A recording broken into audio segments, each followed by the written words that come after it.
শুরু করছি বাংলা বলছি। ঠিক এক সপ্তাহ আগে কলকাতা টিভিতে আমরাই প্রথম এক্সক্লুসিভলি দেখিয়েছিলাম যে নিয়োগ দুর্নীতির তদন্তে সিবিআই যে সমস্ত নথি পেয়েছে তাতে কাদের কাদের তরফ থেকে সুপারিশ জমা পড়েছিল, সেই সুপারিশ অনুযায়ী কতজন চাকরি পেয়েছেন, কতজন পায়নি, আদৌ কেউ পেয়েছেন কিনা সেই তথ্য আমাদের কাছে নেই। কিন্তু নির্দিষ্টভাবে কারা সুপারিশ করেছিলেন, কোথা থেকে কতজনের জন্য সুপারিশ করেছিলেন সেই তথ্য আমরাই প্রথম সামনে এনেছিলাম। এবং গত এক সপ্তাহে রাজ্য রাজনীতিতে ঝড় বয়ে গেছে এই তালিকা প্রকাশ্যে আসার পর। এবং উল্লেখযোগ্যভাবে এই তালিকায় শাসক দল তৃণমূল কংগ্রেস, যারা গত ৩ বছরেরও বেশি সময় ধরে এই দুর্নীতি অভিযোগে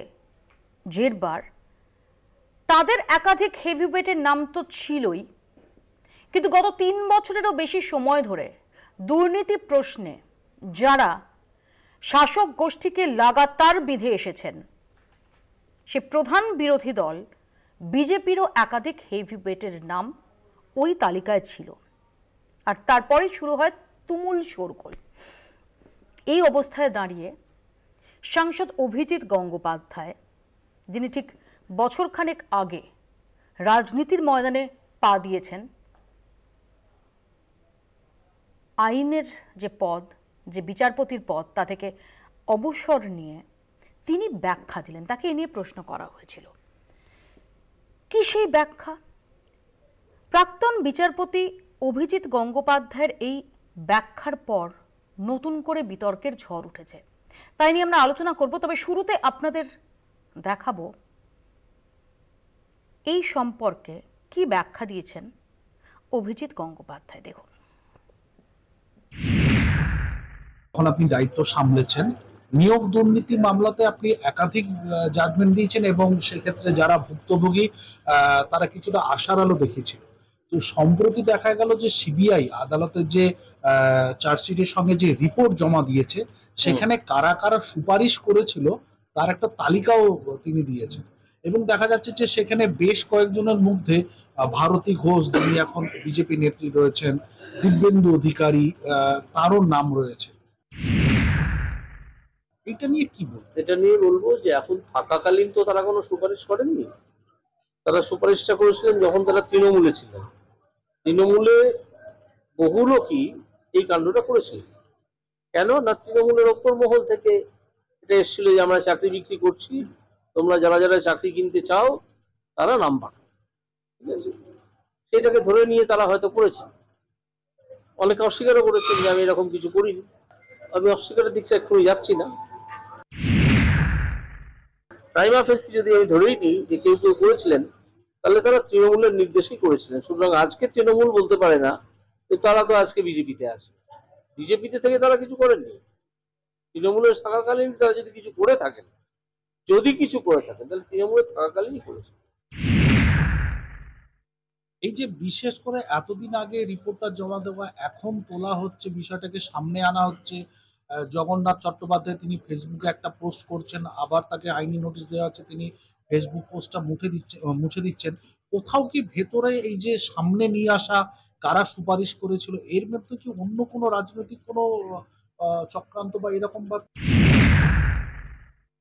এই সম্পর্কে আমি যতক্ষণ একটু বিশদে কথাবার্তা বলতে পারছি যারা এর সঙ্গে জড়িত তাদের সঙ্গে বা নেতৃত্বের সঙ্গে, ততক্ষণ আমার পক্ষে এই প্রশ্নের উত্তর দেওয়াটা খুব ইরেসপন্সিবল হয়ে যাবে। তাই আমি এই প্রশ্নের উত্তরটা এখনই দিতে পারছি না। তবে প্রশ্নটা থাক, উত্তরটাও তোলা থাক। পরবর্তীকালে যখন আপনাদের সঙ্গে দেখা হবে তখন আমি নিশ্চয়ই এটা ক্লারিফাই করব। কিন্তু যতটুকু বললেন অবসরপ্রাপ্ত বিচারপতি অভিজিৎ গঙ্গোপাধ্যায়, যিনি এই মুহূর্তে বিজেপির সাংসদও বটে, তার নতুন বিতর্কের জন্ম দিয়েছে। কেন? বিচারপতি থাকাকালীন রাজনীতিকদের বহু কটাক্ষে বিঁধেছিলেন অবসরপ্রাপ্ত বিচারপতি অভিজিৎ গঙ্গোপাধ্যায়। নিয়োগ দুর্নীতি মামলার শুনানি চলাকালীন তার ওই মন্তব্যগুলো সাড়া ফেলে দিয়েছিল। কেউ কেউ তাকে ভগবানের আসনেও বসিয়েছিলেন। আজকে তিনি রাজনীতির মঞ্চে, তাই কি নিয়োগ দুর্নীতিতে নাম জড়ানো দলীয় নেতাদের পাশে দাঁড়াতে হচ্ছে অবসরপ্রাপ্ত বিচারপতিকে? দেখুন, এক নজরে দেখে নেওয়া যাক বিচারপতির আসনে থাকাকালীন কি কি মন্তব্য করেছিলেন অবসরপ্রাপ্ত বিচারপতি অভিজিৎ গঙ্গোপাধ্যায়। 22 নভেম্বর 2021 অবসরপ্রাপ্ত বিচারপতি অভিজিৎ গঙ্গোপাধ্যায় মন্তব্য করেছিলেন, আমি রাজ্যের কোনো তদন্তকারী সংস্থা দিয়ে তদন্তে ভরসা পাচ্ছি না। আমাকে জনগণের স্বার্থ দেখতে হবে। দুষ্কৃতির কোনো রং হয় না, তারা সুবিধাবাদীদের মতো রং বদলায়। আমি চাই রাজ্যের স্বার্থে সেই দুষ্কৃতীদের চিহ্নিত করতে। অবসরপ্রাপ্ত বিচারপতির তৎকালীন মন্তব্যকে গুরুত্ব দিচ্ছে বর্তমান রাজনৈতিক মহল। রাজনৈতিক মহলের মতে সিবিআই তদন্তে যাদের নাম উঠে এসেছে সেই সময় তারাই রাজনৈতিক রং বদল করেছিলেন। বর্তমানে সেই গেরুয়া রঙেই নিজেকে রাঙিয়েছেন অবসরপ্রাপ্ত বিচারপতি। রাজনৈতিক মহলের প্রশ্ন, গেরুয়া রাজনীতিতে যোগদানের পর তারা নিজেরাই কেন নিজেদের অপকর্মের কথা সাধারণ মানুষের কাছে প্রকাশ করেনি? কেন সিবিআই এর চার্জশিটের মাধ্যমে তা প্রকাশ পেল? 17 নভেম্বর 2021 অবসরপ্রাপ্ত বিচারপতি গঙ্গোপাধ্যায়ের এজলাসে নিয়োগ দুর্নীতির মামলার বিচার চলাকালীন স্কুল সার্ভিস কমিশনের তৎকালীন আইনজীবী কিশোর দত্ত হলফনামা জমা দেওয়ার জন্য সময় প্রার্থনা করলে বিচারপতি অভিজিৎ গঙ্গোপাধ্যায়ের মন্তব্য, আর সময় দেওয়া সম্ভব নয়। নিয়োগ নিয়ে দুর্নীতি চলতে পারে না, কারা এর পেছনে রয়েছে খুঁজে বের করতে হবে। কমিশনের পুরো অফিসকে বরখাস্ত করে সিবিআই, সিআইএসএফ, আইবি, সিআরপিএফ অফিসের দখল নেবে। যারা নিযুক্ত হয়েছেন তাদের কাছে জানতে হবে কোন দালালকে কত টাকা দিয়েছেন। কমিশন বলছে তাদের কোনো রেকমেন্ডেশন নেই। কমিশন কি পোস্ট অফিসের কাজ করছে? দালাল চক্র চলছে রাজনৈতিক নেতাদের পৃষ্ঠপোষকতায়। অবসরপ্রাপ্ত বিচারপতি অভিজিৎ গঙ্গোপাধ্যায়ের এই মন্তব্য নিয়ে রাজনৈতিক মহলের প্রশ্ন, সিবিআই এর চার্জশিটের গেরুয়া শিবিরে যাদের নাম উঠে এসেছে তারা কি রেকমেন্ডেশনের মাধ্যমে কোনো আর্থিক সুবিধা ভোগ করেছিলেন বা দালালি বাবদ কিছু পেয়েছিলেন? এই বিষয়টি নিয়ে কেন তাদের সঙ্গে সরাসরি কথা বলে মানুষের কাছে বিষয়টি এখনো প্রকাশ করলেন না অবসরপ্রাপ্ত বিচারপতি অভিজিৎ গঙ্গোপাধ্যায়? কলকাতা টিভি। অথচ এই অভিজিৎ গঙ্গোপাধ্যায় বিচারপতি থাকাকালীন এই নিয়োগ দুর্নীতি ইস্যুতে সাধারণ মানুষের চোখে মসিহার জায়গায় নিজেকে তুলে নিয়ে গিয়েছিলেন। একথা বলতে কোনো দ্বিধা নেই যে যখন নিয়োগ দুর্নীতির যে মামলা, সেই মামলা একদম ফোকাসের কেন্দ্রবিন্দুতে প্রত্যেক দিন তার কিছু পর্যবেক্ষণ, কিছু মন্তব্য, কিছু নির্দেশ রীতিমতো আলোড়ন ফেলে দিত। এবং আমরা সত্যি স্মরণ করতে পারবো না যে সাম্প্রতিক কালের মধ্যে, আমাদের স্মরণকালের মধ্যে যদি ধরি, যে কোনো বিচারপতিকে কেন্দ্র করে সাধারণ মানুষ যারা বঞ্চিত হয়েছেন, সেই চাকরি প্রার্থীরা তারা আশায় বুক বেঁধেছেন, এরকম নজির নেই।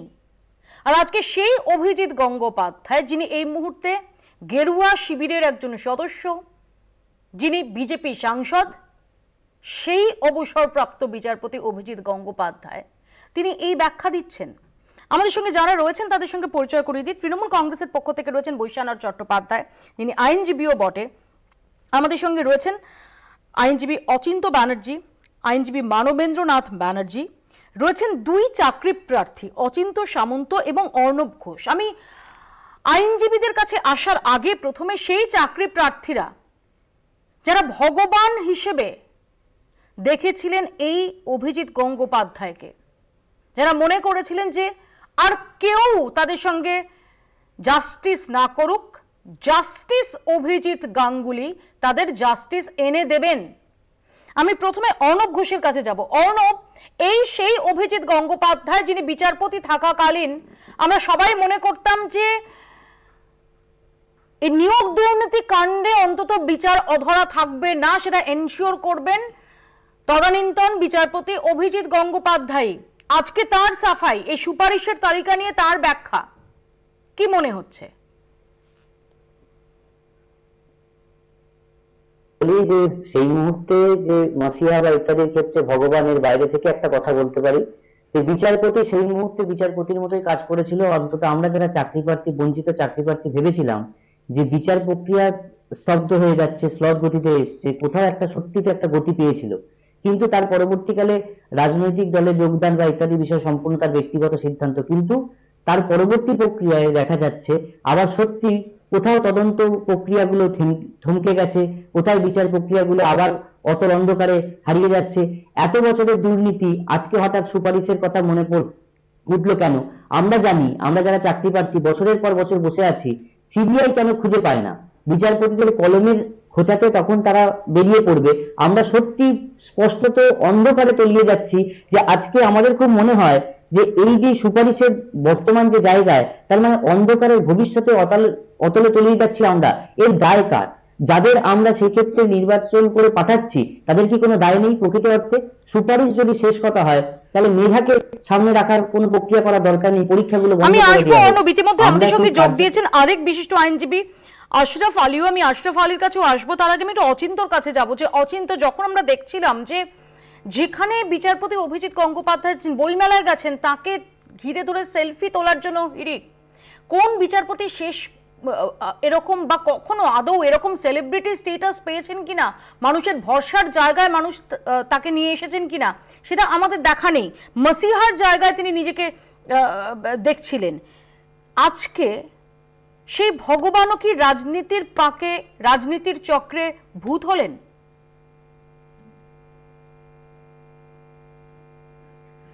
আসলে মৌমিতাদি, এই রাজনীতি পশ্চিমবঙ্গে এমনভাবে দানা বেঁধেছে যে সর্বক্ষেত্রেই রাজনীতি চলছে, এবং এই রাজনীতির চক্করে পড়ে আজকে আমরা দেখতে পাচ্ছি যে শিক্ষা, যে সমাজ, যে স্কুলগুলো, সেগুলো আজকে কি দুরবস্থায় চলছে। এবং আমরা যারা চাকরি প্রার্থী, আমাদের অযোগ্য করে দিয়ে আজকে যারা সত্যিকারের অযোগ্য, যারা সুপারিশে চাকরি পেয়েছে, তারা আজকে স্কুল ঘরে ছোট ছোট বাচ্চাদের পড়াচ্ছে। এবং আমরা এতদিন ধরে যারা আন্দোলন করেছি, ধর্ণা দিয়েছি, আমরা কিন্তু প্রতিনিয়ত বলে গেছি যে দুর্নীতি করে চাকরি পেয়েছে, আমাদের মতো যোগ্য ক্যান্ডিডেটদের বাদ দেওয়া হয়েছে। সেই জায়গায় দাঁড়িয়ে আমরা কি শুনেছি, শিক্ষামন্ত্রী ব্রাত্য বসু বলেছেন যদি এনারা যোগ্য হতেন তাহলে আদালতে যাচ্ছে না কেন। আমরা আদালতে গেছি এবং আদালত থেকে আজকে সিবিআই তদন্ত হয়েছে এবং সেখান থেকে দেখা যাচ্ছে যে সুপারিশ করে চাকরি হয়েছে। এবার বিচারপতি তিনি যখন ওই পদে ছিলেন, তিনি অবশ্যই ওনার জন্যই আজকে প্রাইমারির এই যে দুর্নীতিগুলো উঠে এসেছে। এবং আমরা দেখেছি যে এসএসসির যে দুর্নীতি, সেটাও কিন্তু অভিজিৎ বাবুই শুরু করেছিলেন।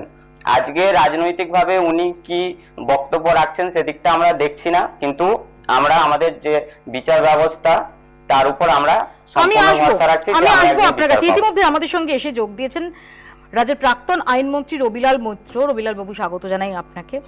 আমি একটু মানবেন্দ্র বাবুর কাছে আসি। যে মানবেন্দ্র বাবু, ঠিকই অভিজিৎ গঙ্গোপাধ্যায় তিনি এই মুহূর্তে বিচারপতি নেই, কিন্তু যে মামলা নিয়ে, আবারও বলছি, তিনি শুধুমাত্র আরেকজন বিচারপতি নন। যে নিয়োগ দুর্নীতি নিয়ে তার একের পর এক পদক্ষেপ, একের পর এক নির্দেশ, সেগুলো সাড়া ফেলে দিয়েছে। এমনকি তদন্ত কোন পথে যাবে তার গতিপদও ঠিক করে দিয়েছেন তিনি অনেক সময়। এটা করতে হবে, ওটা করতে হবে, একে 5টার মধ্যে আনতে হবে, জেরা করতে হবে, ইত্যাদি ইত্যাদি। তিনি এখন বেরিয়ে যখন কথা বলছেন, তখন তার গলায় ভিন্ন সুর।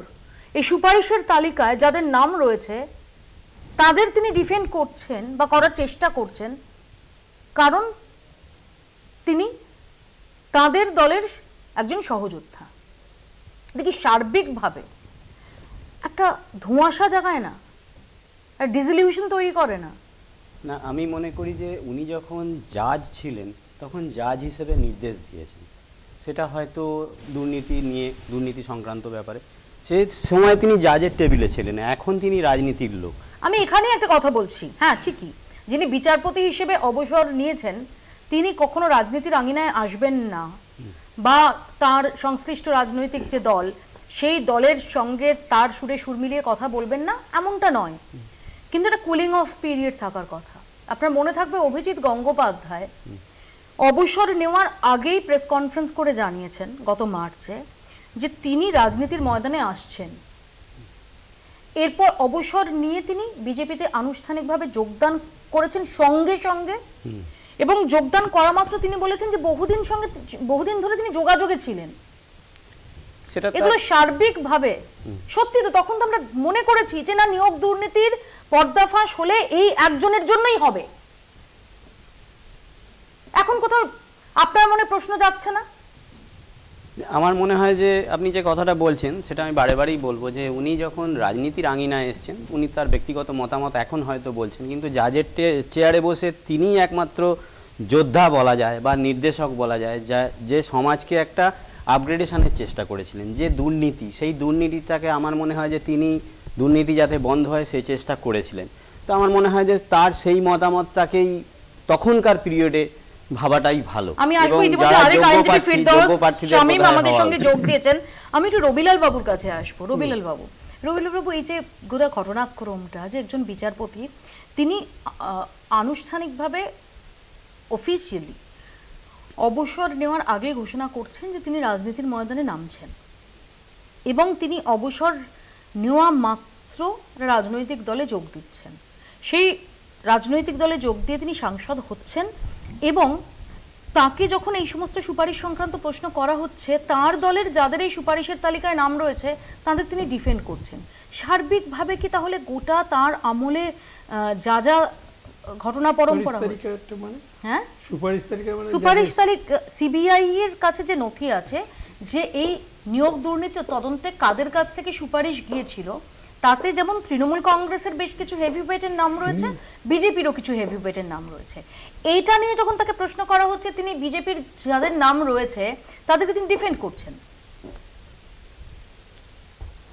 এই বিষয়ে আপনি যদি বলেন, আমি বলবো সেটা তার নৈতিক ব্যাপার, সেটা তিনি কি করেছেন সে ব্যাপারে আমার এটা জানাও নেই। কিন্তু এটা ঘটনা, দুর্নীতিটা উনি প্রথম, অন্তত শিক্ষাক্ষেত্রে যে দুর্নীতি আমাদের সারা ভারতবর্ষে, সেটা এখানে চোখে আঙুল দিয়ে দেখিয়ে দিয়েছেন।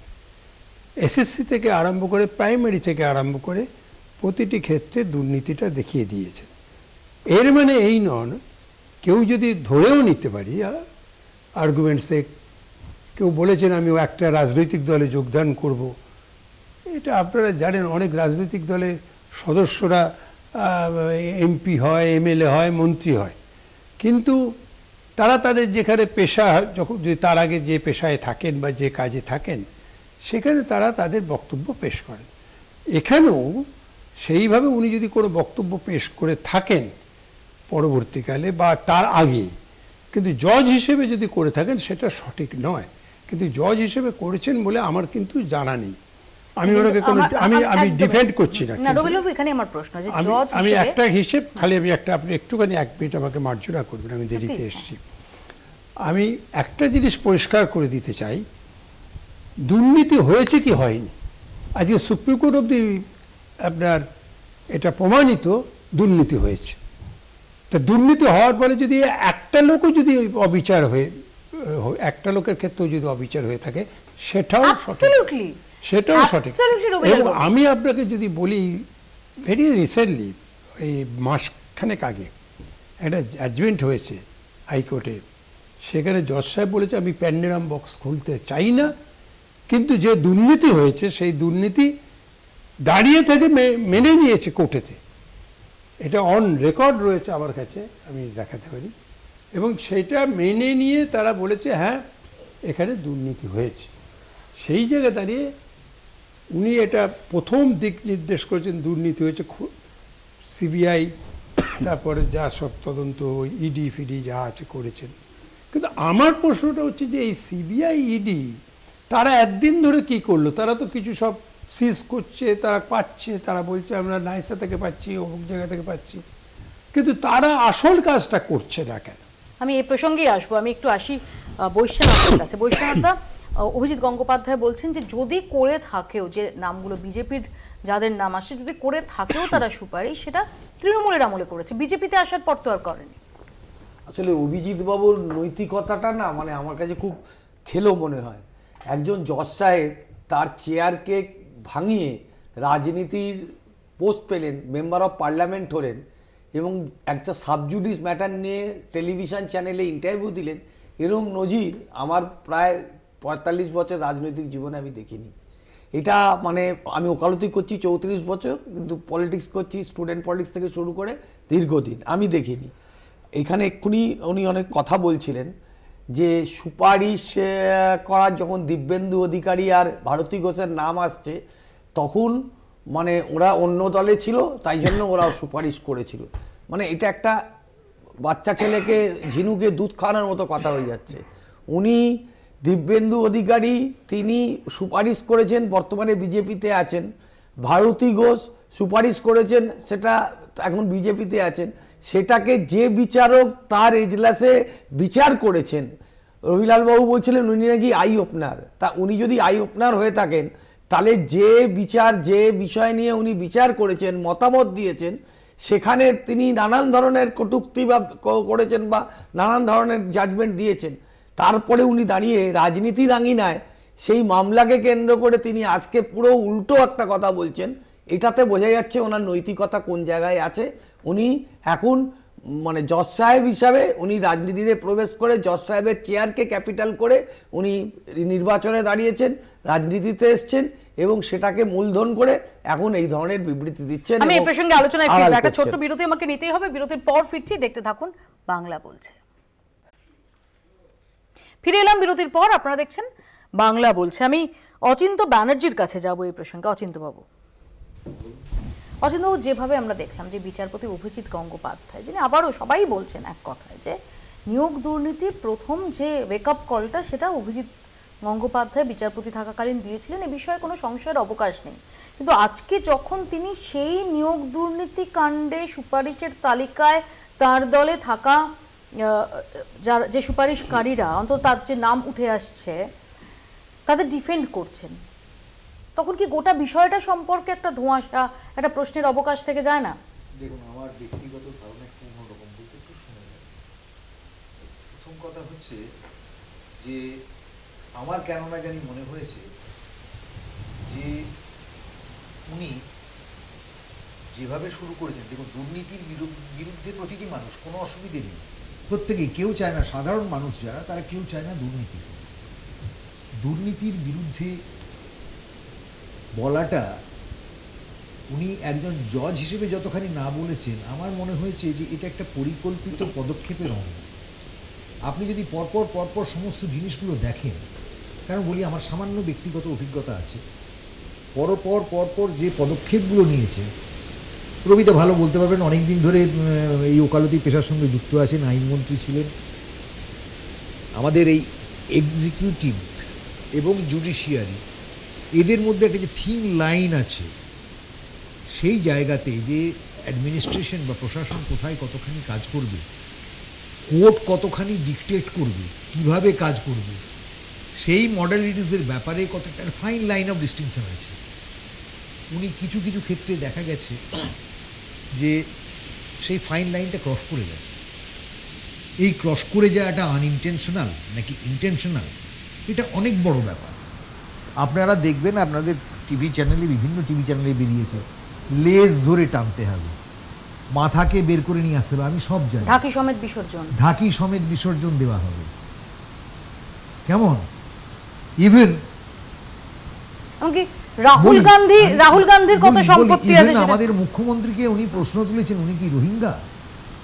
আমি জানি না এটা কোন ধরনের রুচির ব্যাপার। উনি জজ কি জজ নন সেটা বড় কথা নয়। ইটস টোটালিটি যদি আপনি দেখবেন সমস্তটা একটা পরিকল্পনা মাফিক, অত্যন্ত দ্রুততার সঙ্গে উনি করতে চেয়েছেন। কারণ লয়ার হিসেবে উনি খুব সিগনিফিকেন্ট লয়ার ছিলেন ওকালতি জীবনে। প্রথম জীবনে চাকরি করেছেন, বামপন্থী রাজনীতিতে বিশ্বাস করতেন, অতি বামদের তারাই চলে এলেন নর্থ বেঙ্গল থেকে, এসে ওকালতি শুরু করলেন। ওকালতি শুরু করে উনি চলছেন। উনি দীর্ঘদিন ধরে স্কুল সার্ভিস কমিশনের লয়ার ছিলেন। যে মামলাগুলো উনি বিচার করেছেন, ইভেন উনি 2017 অবধি মামলা করেছেন, যে মামলাগুলো উনি বিচার করেছেন, উনি যে সময় লয়ার ছিলেন সেই সময়ের মামলা ওর মধ্যে আছে, নেই এমনটা নয়। এবং সেখানেতে উনি আবার একটা স্টেটমেন্ট দিয়েছেন, আমি পড়ছিলাম কাগজে, আমি যতদিন ছিলাম তখন পরিষ্কার ছিল স্কুল সার্ভিস কমিশন। এই কথাটা যিনি বলেন, উনি কি নিজের পিঠ বাঁচানোর জন্য বলেছেন? অভিযোগ তখনও ছিল, এমনটা নয় যে তখন মামলা হয়নি, এমনটা নয় যে স্কুল সার্ভিস কমিশন দায়ী হয়নি, এটা হয়েছে। তৃতীয় কথা বলি, একটা ইন্টারেস্টিং কথা, এই মামলাগুলো চলাকালীন উনি একদিন অনুব্রত মণ্ডলের মেয়েকে পার্সোনালি প্রেজেন্ট হতে বলেছেন এবং ইনসিডেন্টালি আমি রিপ্রেজেন্ট করেছিলাম। আমাকে কেউ একজন বললো রিপ্রেজেন্ট করেছি, I along with senior Ashok Banerjee. উনি কাগজ দেখলেন, পারলে যেন এখনই জেলে পাঠিয়ে দেবেন, এই কাগজ সেই কাগজ সঙ্গে সঙ্গে অরিজিনাল কাগজ এভরিথিং দেওয়া হলো। উনি সরে গেলেন। আজকে উনি এই যে বলছেন আমি সব জানি, নাম জানি, এই জানি সেই জানি, উনি নামগুলো করেননি কেন? উনি তো অনেক কথা বলেছেন। এই সমস্ত জিনিসটা করা হয়েছে শুধুমাত্র জনগণের দৃষ্টি আকর্ষণ করে, আপনাকে কি বলবো, এটা চটকদারি ব্যাপার দেখাতে গিয়ে করেছেন। উনি যে সত্যিকারের এটা আনার্স করার জন্য করেছেন, এই ব্যাপারটাতে আমার যথেষ্ট ডাউট আছে সত্যি কথা বলতে। খুব ইন্টারেস্টিং একটা পয়েন্ট আপনি তুলে দিয়েছেন। আমি একটু এই প্রসঙ্গে ফিরদৌস শামীমের কাছে আসবো। ফিরদৌস, এই নিয়োগ দুর্নীতি মামলায় তিনি যে বেশ কিছু গুরুত্বপূর্ণ নির্দেশ দিয়েছেন, যার একটা ডেফিনেটলি ইম্প্যাক্ট আছে, এ বিষয়ে কেউ অস্বীকার করছে না। কিন্তু প্রশ্ন হচ্ছে, তারপর কোনো কুলিং অফ ছাড়া সঙ্গে সঙ্গে রাজনৈতিক দলে যোগ দিয়ে আজকে তিনি যে কথা বলছেন, এবং তার দলের যাদের তরফ থেকে সুপারিশ গিয়েছিল বলে নাম সিবিআই এর তালিকায় আসছে, তাদের ডিফেন্ড করার সুর তার গলায়, বা বেশ কিছু ইনস্ট্যান্স যেটা অচিন্ত ব্যানার্জি বাবু আমাদের দিলেন, এখন কি তার আগাগোড়া যে ইন্টেনশনটা তো খুব ইম্পর্টেন্ট, সেই ইন্টেনশন নিয়ে প্রশ্ন উঠে যায় না? দেখুন, আমি প্রথমেই বলি যে এই যে আপনি আজকের যে মূল আলোচনা, সেটা হচ্ছে যে প্রাথমিক রিক্রুটমেন্ট প্রসেসে একজন এমএলএ বা একজন এসপি, তার কি কোনো স্কোপ রয়েছে যে তিনি রেকমেন্ড করবেন? না, নিয়োগের আইনে কোথাও নেই। এখানে দুজন দেখবেন পরীক্ষার্থী রয়েছেন এবং দুজনই, মানে আপনি বলতে পারেন ঘটনাক্রমে দুজনই আমার মক্কেল। একজন হচ্ছে অচিন্ত, একজন হচ্ছে অর্ণব। এরা দীর্ঘদিন ধরে বলে আসছে, এরা দীর্ঘদিন আন্দোলনও করছে। এরা বলছে যে 2014 থেকে যে দুটো রিক্রুটমেন্ট হয়েছে, 2016 এবং 2020-তে পর্বত প্রমাণ দুর্নীতি হয়েছে। এবং এই প্রথম মামলা, যে মামলায় সিবিআই তদন্তের নির্দেশ হয় সৌমেন নন্দী, এই সৌমেন নন্দীর মামলায় আমি কিছু ডকুমেন্ট অ্যানেক্স করেছিলাম, যেখানে ওই কয়েকজন এমএলএ যারা নাম রেকমেন্ড করেছিল, এবং সেই ডকুমেন্ট অ্যানেক্স করে আমি বলেছিলাম যে দেখুন, এটা একটা ইনস্টিটিউশনাল করাপশন, এবং সেই জন্য আমি ওই 269 জনের উদাহরণ দিয়ে বলেছিলাম যে এরা পাস না করা সত্ত্বেও এদেরকে পাস করিয়ে দেওয়া হয়েছে। তাদের তথ্য এই সৌমেন নন্দী জানতে চেয়েছিল, সেই তথ্য প্রথমে এসপিআইও দেয়নি, তারপর ফার্স্ট অ্যাপিল অথরিটি দেয়নি, তারপর স্টেট ইনফরমেশন কমিশন নির্দেশ দেওয়া সত্ত্বেও West Bengal board of primary education দেয়নি। আসলে এটা একটা ইনস্টিটিউশনাল করাপশন। এই উপর ভিত্তি করে সিবিআই তদন্ত করে, এটা প্রাথমিকের ক্ষেত্রে বলছি, আমি এসএসসির ক্ষেত্রে বলছি না। এই যে ধরুন, এই যে নামগুলো উঠে এসছে, মূলত আপনি যদি দেখেন রোল নাম্বার এবং নাম, এগুলো হচ্ছে প্রাথমিকের নাম রেকমেন্ড করেছে। একজন প্রাথমিকের রিক্রুটমেন্ট রুলস 2016-এ কোথাও কোনো স্কোপ নেই। একজন এমএলএ, আমি তর্কের কাছে ধরে নিলাম তিনি টাকা নেননি, টাকা নিয়েছেন নেননি, এটা ইমমেটেরিয়াল। একজন এমএলএ কেন বলুন তো নাম রেকমেন্ড করবে? একজন এসপি বলুন তো কেন নাম রেকমেন্ড করবে? তার কি কোনো স্কোপ রয়েছে? স্কোপ নেই। তাহলে এই যে ফেভারিটিজমের প্র্যাকটিস করা হয়েছে, নেপোটিজমের প্র্যাকটিস করা হয়েছে, এটা এভিডেন্ট। এবার আছে যে আপনি বলছেন যে বর্তমানে আমি এটা, এই মন্তব্যটা আমি একজন বিচারপতির মন্তব্য বা বিচারপতির অবজারভেশন হিসেবে দেখছি না। তিনি আজকে তার দিনে দাঁড়িয়ে তিনি একটি রাজনৈতিক দলের এমপি, সাংসদ, নির্বাচিত সাংসদ, তিনি তার রাজনৈতিক বক্তব্য রাখবেন। এতে আমি এর মধ্যে কোনো ভুল ঠিক এটা জাজই করতে যাচ্ছি না। তার কারণ তিনি এই মামলা, তিনি বিচারপতি থেকে বর্তমানে তিনি রাজনীতিতে এসছেন, একজন সাংসদ, নির্বাচিত সাংসদ। ইভেন এই কথাটি সুপ্রিম কোর্টে দেখবেন এসএসসির মামলায় কিন্তু উঠেছিল, তখন কিন্তু মহামান্য প্রধান বিচারপতি, দেশের প্রধান বিচারপতি কিন্তু একটা অত্যন্ত ইম্পর্টেন্ট কথা বলেছে যে আচ্ছা বলুন তো, এই যে মামলাগুলো, কিছুক্ষণ আগে অচিন্ত বাবু বলছিলেন মামলা, তার মনে সন্দেহ হয়েছে, মামলাগুলো কি তথ্য ভিত্তিক, বা এই যে নির্দেশগুলো হয়েছে সেগুলো কি তথ্য ভিত্তিক? হ্যাঁ, নির্দেশগুলো, প্রতিটি নির্দেশ হচ্ছে তথ্য ভিত্তিক। আমি উদাহরণ দিই, যেমন ধরুন শেতাবউদ্দিন একজন মামলাকারী এসএসসি, তার মামলায় আমি তার সঙ্গে প্রাইভেট রেসপন্ডেন্ট হিসেবে যাকে রেখেছি ইনসান আলী, তার র্যাঙ্ক এই শেতাবউদ্দিনের পরে। শেতাবউদ্দিন চাকরি পেল না, অথচ ইনসান আলী চাকরি পেয়ে গেল। কেন? না ফিরদৌস, আমার এখানে একটা প্রশ্ন আছে ফিরদৌস, সেটা হচ্ছে ডেফিনেটলি তার নির্দেশ যদি অ্যাডজুডিকেট করতে যাচ্ছে না, আমাকে একটু প্লিজ আমার প্রশ্নটা শোনো ফিরদৌস। নির্দেশ তথ্যভিত্তিক, আবার এটাও বাস্তব যে জাস্টিস থাকাকালীন অভিজিৎ গঙ্গোপাধ্যায় নির্দেশ নিয়ে যতটা শিরোনাম হয়েছে, নির্দেশ নিয়ে যতটা চর্চা হয়েছে, তার বেশ কিছু কমেন্ট, ঢাকি সমেত বিসর্জন, ধেড়ে ইঁদুর, একাধিক কমেন্ট, সেগুলো নিয়ে কিন্তু কোনো কম চর্চা হয়নি। Sitting in a chair. This comment came while he sat on chair. Chair থেকে বসে বলেছেন। সবচেয়ে দুর্ভাগ্যের কথা হচ্ছে আরো একটা কথা বলি, আপনি একটু আগে আপনি দেখালেন অভিজিৎ বাবু বক্তব্য রাখছেন দুষ্কৃতীদের কোনো রং হয়, তো তা যদি হয় আজকে ভারতী ঘোষ, দিব্যেন্দু অধিকারী যারা এই রেকমেন্ড করেছিল তারা দুষ্কৃতীদের পর্যায়ে পড়ে কি পড়ে না? 1 নম্বর কথা, রংটা তো বড় কথা নয়। ওনার যুক্তি, ওনা তখন তৃণমূলে ছিলেন, এখন বিজেপিতে এসছে, কি ওয়াশিং মেশিন দিয়ে আসার ব্যাপার তো নয়। প্রশ্ন হচ্ছে দুষ্কৃতি, দুষ্কৃতি অন্যায়ের প্রতিকার হোক, সবাই চাইবে। আজকে কে বুকে হাত দিয়ে বলতে পারবে যে এই যে 25,000 ছেলে যাদের চাকরির ভবিষ্যৎ অনিশ্চিত হয়েছে, 25,000 ছেলের 25,000 ছেলে, হ্যাঁ বলেনি 25,000 ছেলের 25,000 ছেলেই কি অন্যায্যভাবে চাকরি পেয়েছে? এই সেগ্রিগেশন হয়েছে? এখানে একটা কথা বলতে দিন আমাকে, আমি বলিনি। ফিরদৌস জানে, ফিরদৌস এই মামলাতে বরাবর অ্যাপিয়ার করছে, ফ্যাকচুয়ালি অনেক বেশি সাউন্ড এবং ওর কাছে অনেক তথ্য আছে। একটা কথা হচ্ছে স্কুল সার্ভিস কমিশন এই যে আপনার কম্পিউটারাইজ ইয়েতে হলো, স্কুল সার্ভিস কমিশন এনগেজ করেছিল নাইসা। নাইসা এই সমস্ত তথ্য দেওয়ার কথা, নাইসা করলো অন্য আরেকটা কনসার্নকে, কি নাম ফিরদৌস? স্ক্যানটেক। এইবারে according to CBI whatever mischief has been committed by Scantech. প্রশ্ন হচ্ছে তাহলে এই ছেলেগুলোর অপরাধটা, যেমন রবিদা একটু আগে বললেন যে যারা যোগ্য, ফিরদৌসও বলছে, আমিও বলি যারা যোগ্য তারা বাদ যাবে না। সাথে সাথে আমাদেরকে মনে রাখতে হবে long standing practice, long standing observation of the supreme court, 10টা অপরাধী ছাড়া পেয়ে যাক, একটা নিরপরাধ যেন শাস্তি না পায়। ফিরদৌস, আমি তারপর আশরাফ আলী। না, অচিন্ত বাবু যেটা বলছেন সেটা হচ্ছে ক্রিমিনাল জুরিসপ্রুডেন্স, কিন্তু বর্তমানে সার্ভিস জুরিসপ্রুডেন্স, না সার্ভিস জুরিসপ্রুডেন্স এভরিওয়্যার অপরাধ তো জুরিসপ্রুডেন্স। দেখুন আজকের দিনে দাঁড়িয়ে ফিরদৌস অপরাধটা অপরাধ, ভুল করছো একটা জিনিস। আজকে যদি এটা ক্রিমিনাল অফেন্স না হতো তাহলে সিবিআই ইনভেস্টিগেট করতো না। না সিবিআই ইনভেস্টিগেশন আছে, ক্রিমিনাল অ্যাক্টিভিটি আছে বলেই তো এটা হয়েছে। কি করে হয় এটা সম্ভব? না আদারওয়াইজ দেখুন, যদি পৃথকীকরণ করা যায় that would be the best solution. কিন্তু সমস্যা কি বলুন তো, আজকের দিনে দাঁড়িয়েও এসএসসি যে রিটেন সাবমিশন দিয়েছেন, এসএসসি মামলা চলাকালীন বললে 5,485 জন ইললিগাল অ্যাপয়েন্টিজ হয়েছে। মামলা শেষ হয়ে যাওয়ার পরে এই রিনা কর্মকারের মামলায় দেখুন আমার হাতে রয়েছে, এসএসসি এই 15 তারিখে জমা দিয়েছে রিটেন সাবমিশন, সেখানে বললো 5,303টি, অর্থাৎ এসএসসি নিজের স্ট্যান্ডে স্টিক করতে পারছে না।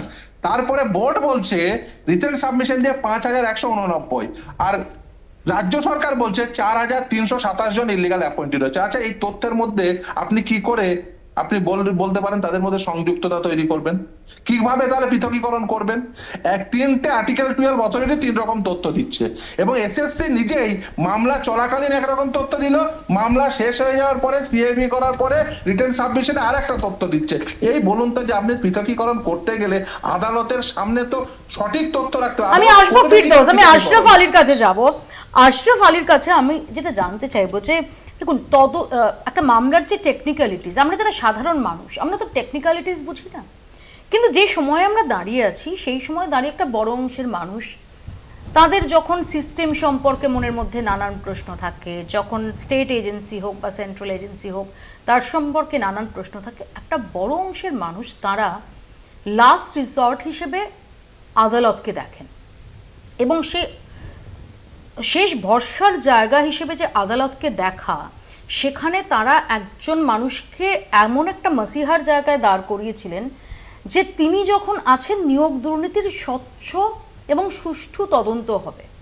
কিন্তু আজকে খুব কম সময়ের মধ্যে পরপর যে ঘটনাগুলো ঘটে গেল, আজকে দাঁড়িয়ে যখন অভিজিৎ গঙ্গোপাধ্যায়ের এই কথাগুলো শোনা যাচ্ছে, তখন তো সাধারণ মানুষের মনে প্রশ্ন, আবারও বলছি যে টেকনিক্যালিটিস নয়, লিগ্যাল অ্যাসপেক্ট নয়, সাধারণ মানুষের মনে এই প্রশ্ন থাকবে যে ইনি কি সেই মাসিহা তখন তিনি যে মন্তব্যগুলো করেছিলেন, আসলে তিনি কি ভীষণ রকম ভাবে স্বচ্ছতার সঙ্গে কোনো কিছুর দ্বারা প্রভাবিত না হয়ে এই মন্তব্যগুলো করেছিলেন, নাকি আজকে তার যে ভূমিকা সেই ভূমিকার সঙ্গে কোনো দূরের হলেও কোনো সংযোগ থেকে থাকলেও থাকতে পারে? আমি একদম সাধারণ মানুষের মনের প্রশ্নটা বলছি, টেকনিক্যালি বা লিগালি কারেক্ট কথা বলছি না। দেখুন, জাস্টিস গাঙ্গুলি দুটো দিক। প্রথম দিক হচ্ছে তিনি প্রথম ছিলেন বিচারপতি ছেড়ে তিনি এখন রাজনৈতিক দলে যোগ দিয়েছেন। আমরা এই মুহূর্তে তার দুটো জীবনের দুটো দিকই প্রশ্ন এসছে যে বিচার চলাকালীন তিনি জাস্টিস থাকাকালীন কিছু কিছু মন্তব্য করেছিলেন, মানুষ তাকে পরিত্রেতা মানে মুসিয়া হিসেবে গ্রহণ করেছিল, কিন্তু আজকে তিনি রাজনীতিতে গিয়ে অন্যরকম কথা বলছেন। তো উনি রাজনীতিতে যে কথা বলছেন সেই দিকে আমি আদৌ যাব না, কিন্তু বিচারপতি হিসাবে তিনি যে কথাগুলো বলেছিলেন, প্রথম যে দুর্নীতির মামলা তার ঘরে মানে তার কাছে তিনি প্রথম দুর্নীতি মামলা যে দুর্নীতি হয়েছে সেই জিনিসটা প্রথম তিনি আবিষ্কার করেছিলেন। উকিলবাবুরা যে মামলা করেছেন তার মাঝখান থেকে তিনি ডিরেকশন দিয়েছিলেন যে সিবিআই ইনভেস্টিগেশন করবে। আজকে কিন্তু তিনি কতটা সত্যি বলেছিলেন কি কতটা মিথ্যা বলেছিলেন সেটা সে জায়গায় নেই। একটা জায়গায় এসে পৌঁছেছি যে হ্যাঁ, শিক্ষাক্ষেত্রে বেশ বড় রকমের একটা দুর্নীতি হয়েছে, এটা একদম ঘটনা, এবং সেটা সিবিআই ইনভেস্টিগেশন করছে। সেই লোকটা যে লোকটা আজকে আমরা রাজনীতিতে চলে গিয়েছে, কিন্তু বিচারক হিসাবে তিনি বলেছিলেন, জাস্টিস গাঙ্গুলি যাকে আমরা বলছি, তিনি কিন্তু বিচারক হিসাবে প্রথম কিন্তু এই জিনিসটা এনেছিলেন। আর এই বিষয়ে আজকে আমাদের মনে কোনো সন্দেহ নেই যে দুর্নীতি হয়নি। এখন দুর্নীতি কতটা হয়েছে, কারা জড়িত আছে, কত লোকের চাকরি যাবে, কত লোকের চাকরি যাবে, সেটা তো আলাদা প্রশ্ন। একটা কথা, আজকে যারা আমার উকিল বন্ধু এসছেন তারা কি কেউ বলতে পারবেন যে জাস্টিস গাঙ্গুলি বিচারক থাকাকালীন যে নির্দেশগুলো দিয়েছিলেন সেইগুলো ভুল নির্দেশ দিয়েছিলেন?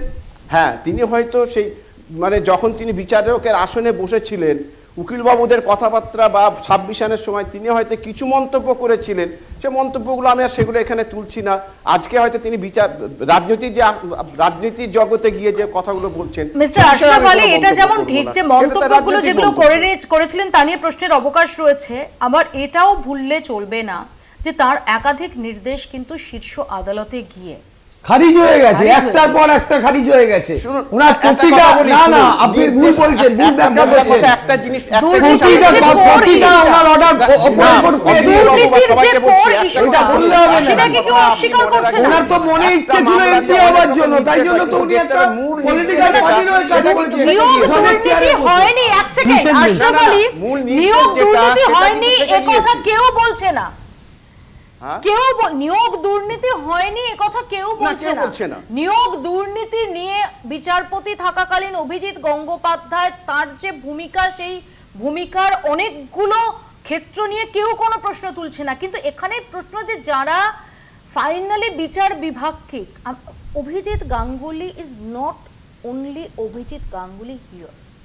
অভিজিৎ গাঙ্গুলিকে আমরা বিচার ব্যবস্থার একটা প্রতিমূর্তি হিসেবে দেখেছিলাম। Please try to understand. আপনারা যারা এজলাসে দেখেছেন, ইত্যাদি ইত্যাদি আইনের পরিসরে দেখেছেন, তারা না, আমাদের চোখ দিয়ে, সাধারণ মানুষের চোখ দিয়ে দেখার চেষ্টা করুন, বোঝার চেষ্টা করুন আমি কি বলতে চাইছি।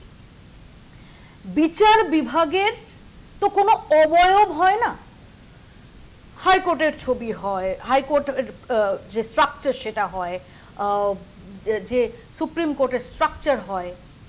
একজন মানুষকে সাধারণ মানুষ বিচার বিভাগের প্রতিভূ হিসেবে দেখেছিল। প্রশ্নটা সেখানে, সেই মর্যাদাটা তিনি রাখতে পারলেন।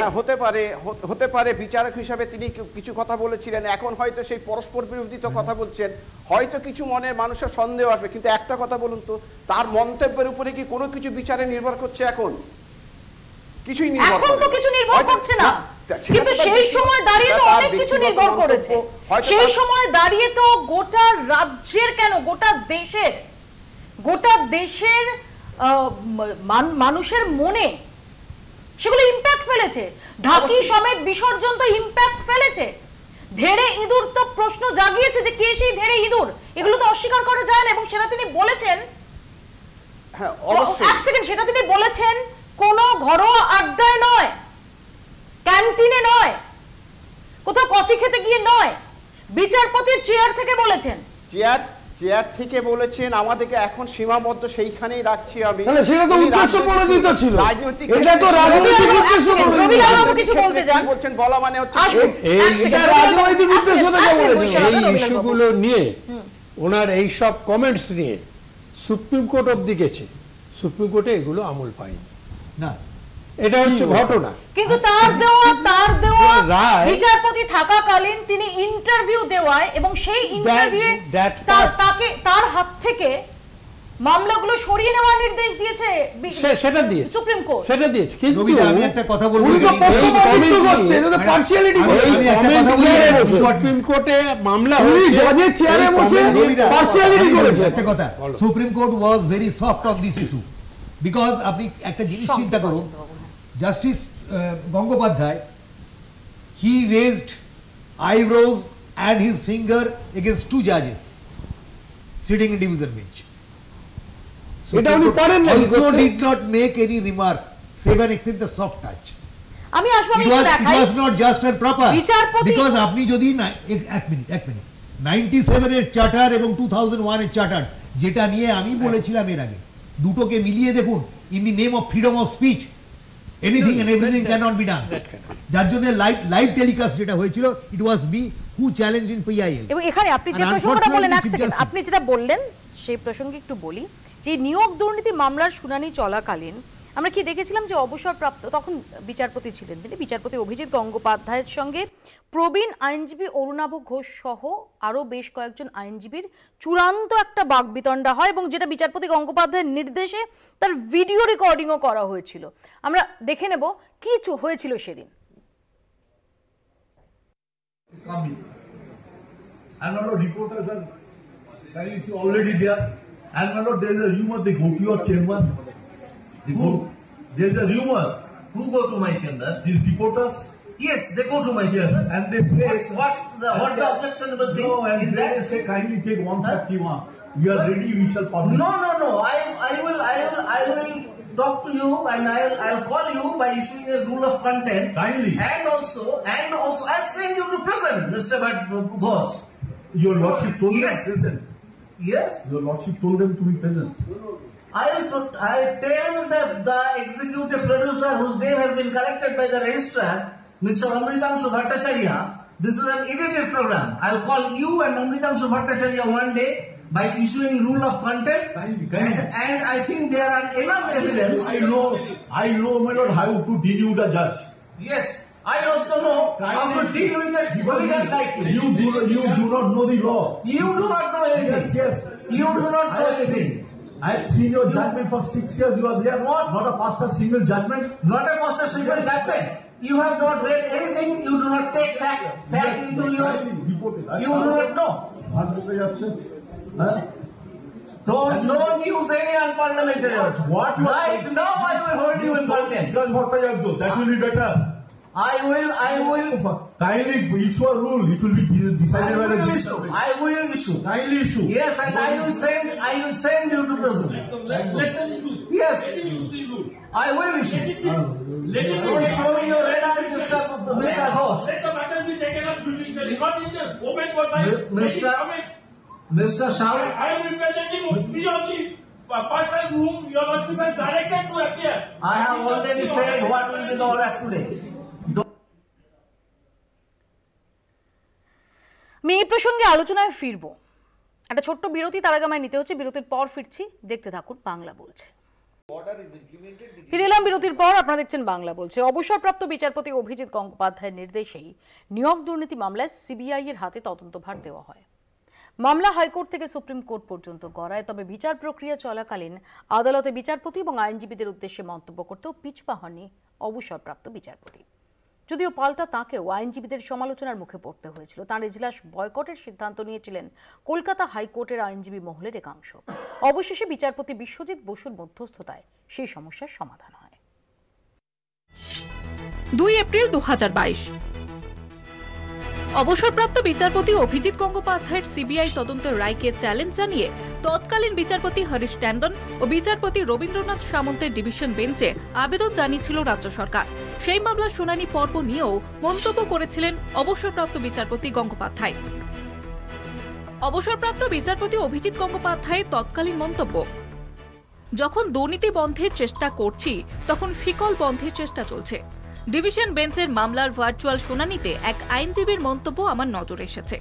সেই সূত্রে সুপ্রিম কোর্ট ও কলকাতা হাইকোর্টের বিচারপতির কাছে আবেদন এই ধরনের ঘটনা প্রতিষ্ঠানের আভিজাত্যে আঘাতের শামিল। বিষয়টি গুরুত্ব সহকারে খতিয়ে দেখার আবেদন জানাচ্ছি। এছাড়াও এক ব্যক্তি আমার চেম্বারে এসে প্রভাব খাটানোর চেষ্টা করে, আমি তাকে চলে যেতে অনুরোধ করছি। এটি নিয়েও তদন্ত করে দুই প্রধান বিচারপতি। 10 আগস্ট 2023 প্রাথমিক শিক্ষা সংসদের প্রাক্তন চেয়ারম্যান মানিক ভট্টাচার্যের বিরুদ্ধে সিবিআই তদন্তের নির্দেশ দেন অবসরপ্রাপ্ত বিচারপতি অভিজিৎ গঙ্গোপাধ্যায়। সুপ্রিম কোর্ট সেই নির্দেশের ওপরে অন্তর্বর্তীকালীন স্থগিতাদেশ জারি করে। সুপ্রিম কোর্টের এই নির্দেশকে নিয়ে মন্তব্য করতে ছাড়েননি অবসরপ্রাপ্ত বিচারপতি অভিজিৎ গঙ্গোপাধ্যায়। অবসরপ্রাপ্ত বিচারপতি অভিজিৎ গঙ্গোপাধ্যায় মন্তব্য করেছিলেন, আমার হাত আবার বেঁধে দেওয়া হলো, আমি তো কিছুই করতে পারবো না, আমি শুধু সুপ্রিম কোর্টকে কিছু অনুরোধ করতে পারি। যারা ঘুষ দিয়ে চাকরি পেয়েছেন তারা স্বীকার করার পরেও কোন মামলা কিভাবে স্থগিতাদেশ হয় বুঝতে পারি না। সবই কি ন্যাচারাল জাস্টিস? 24 জানুয়ারি 2024 অবসরপ্রাপ্ত বিচারপতি অভিজিৎ গঙ্গোপাধ্যায়ের মন্তব্যের বিরুদ্ধে কটাক্ষ করতে ছাড়েননি আইনজীবী কল্যাণ বন্দ্যোপাধ্যায়। বিচারপতি দেবাংশু বসাক ও বিচারপতি সাব্বা রশিদের ডিভিশন বেঞ্চে নিয়োগ দুর্নীতি সংক্রান্ত মামলা চলাকালীন আইনজীবীর মন্তব্য। আইনজীবী কল্যাণ বন্দ্যোপাধ্যায়ের সওয়াল, একক বেঞ্চের বিচারপতি শুধু আবেদনকারীর আইনজীবীর কথা শুনেছেন, আমি খোঁজ নিয়ে দেখেছি এর পিছনে রাজনৈতিক পটভূমি রয়েছে। বিচারপতি সিবিআই এর 6 জন আধিকারিককে নিজে চেম্বারে ডেকে পাঠিয়েছিলেন, তাদের মধ্যে 2 জনকে বদলি করা হয়। 2007 থেকে 2016 পর্যন্ত 70টি মামলায় এসএসসি হয়ে নিয়োগের সম্মতি দিয়ে তারপর বিচারপতি হয়েছেন। এই দুর্নীতির সিবিআই তদন্ত হবে না? কলকাতা হাইকোর্টের প্রবীণ আইনজীবীদের নাম না করে সমালোচনা করতে ছাড়েননি অবসরপ্রাপ্ত বিচারপতি। অবসরপ্রাপ্ত বিচারপতি অভিজিৎ গঙ্গোপাধ্যায় মন্তব্য করেছিলেন, কিছু রক্তপিপাসু দালালরা এখন মাঠে নেমে পড়েছে, তারা রক্তের লোভে আমার পিছনে ছুটছে, এদের বিরুদ্ধে আমাকে লড়তে হবে। দুর্বৃত্তরা আইন রক্ষার নাম করে দুর্নীতিবাজদের রক্ষা করছে, এর বিরুদ্ধে আমার লড়াই চলবে। আমার কথার ভুল ব্যাখ্যা করে বিভ্রান্তির চেষ্টা চলছে। হাইকোর্টে আমরা আগেও জ্যাঠামশাই পেয়েছিলাম, এখন আমরা একজন জাতির জ্যাঠামশাই পেয়েছি। ভুবনেশ্বরে খাঁচায় থাকা জাতির জ্যাঠামশাই এখন একজন দালালের দালালি করছে। নিম্ন আদালতে অভিযুক্তদের জামিন নিয়ে সিবিআই এর আইনজীবীর সমালোচনা করতে ছাড়েননি অবসরপ্রাপ্ত বিচারপতি গঙ্গোপাধ্যায়।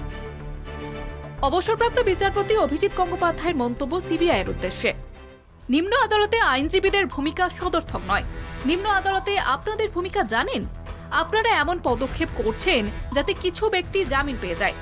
আমার মুখ খোলাবেন না, আমার কাছে খবর আসে, এসব আইনজীবীদের পরিবর্তন করুন, দরকার হলে হাইকোর্ট থেকে আইনজীবী নিয়ে যান।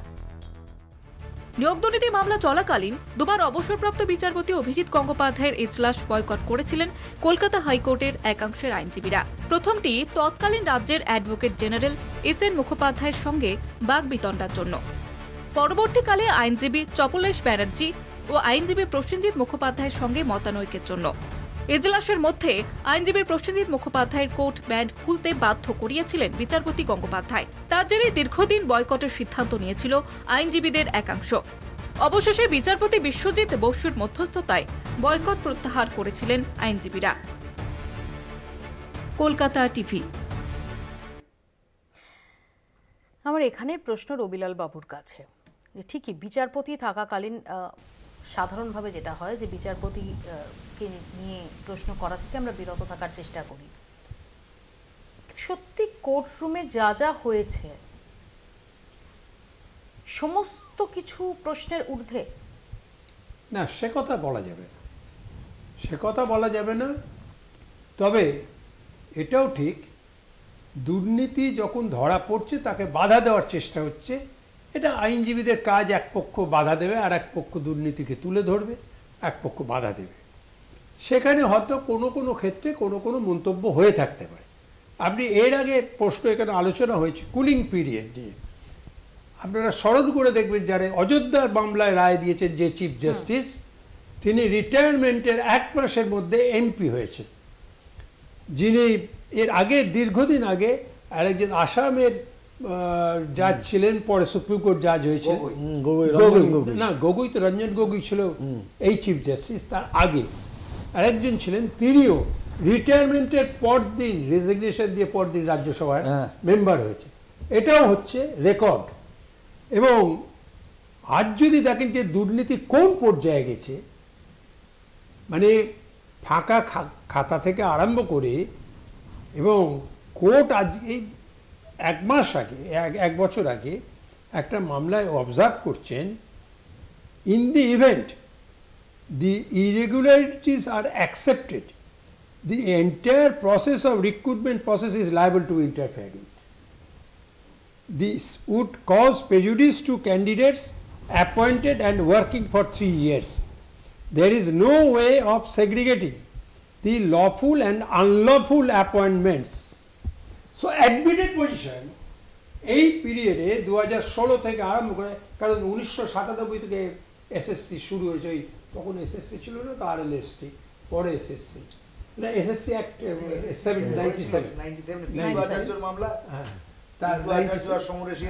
97 থেকে, এবং তারপর থেকে বামফ্রন্টের রাজত্বে, খুব খারাপ রাজত্বে, কটা দুর্নীতির মামলা হয়েছে। একমাত্র মার্কস এডিশন বা অন্য ক্ষেত্রে ভুল আনসার, সেক্ষেত্রে প্রশ্ন খাতা ডেকে বিচার হয়েছে।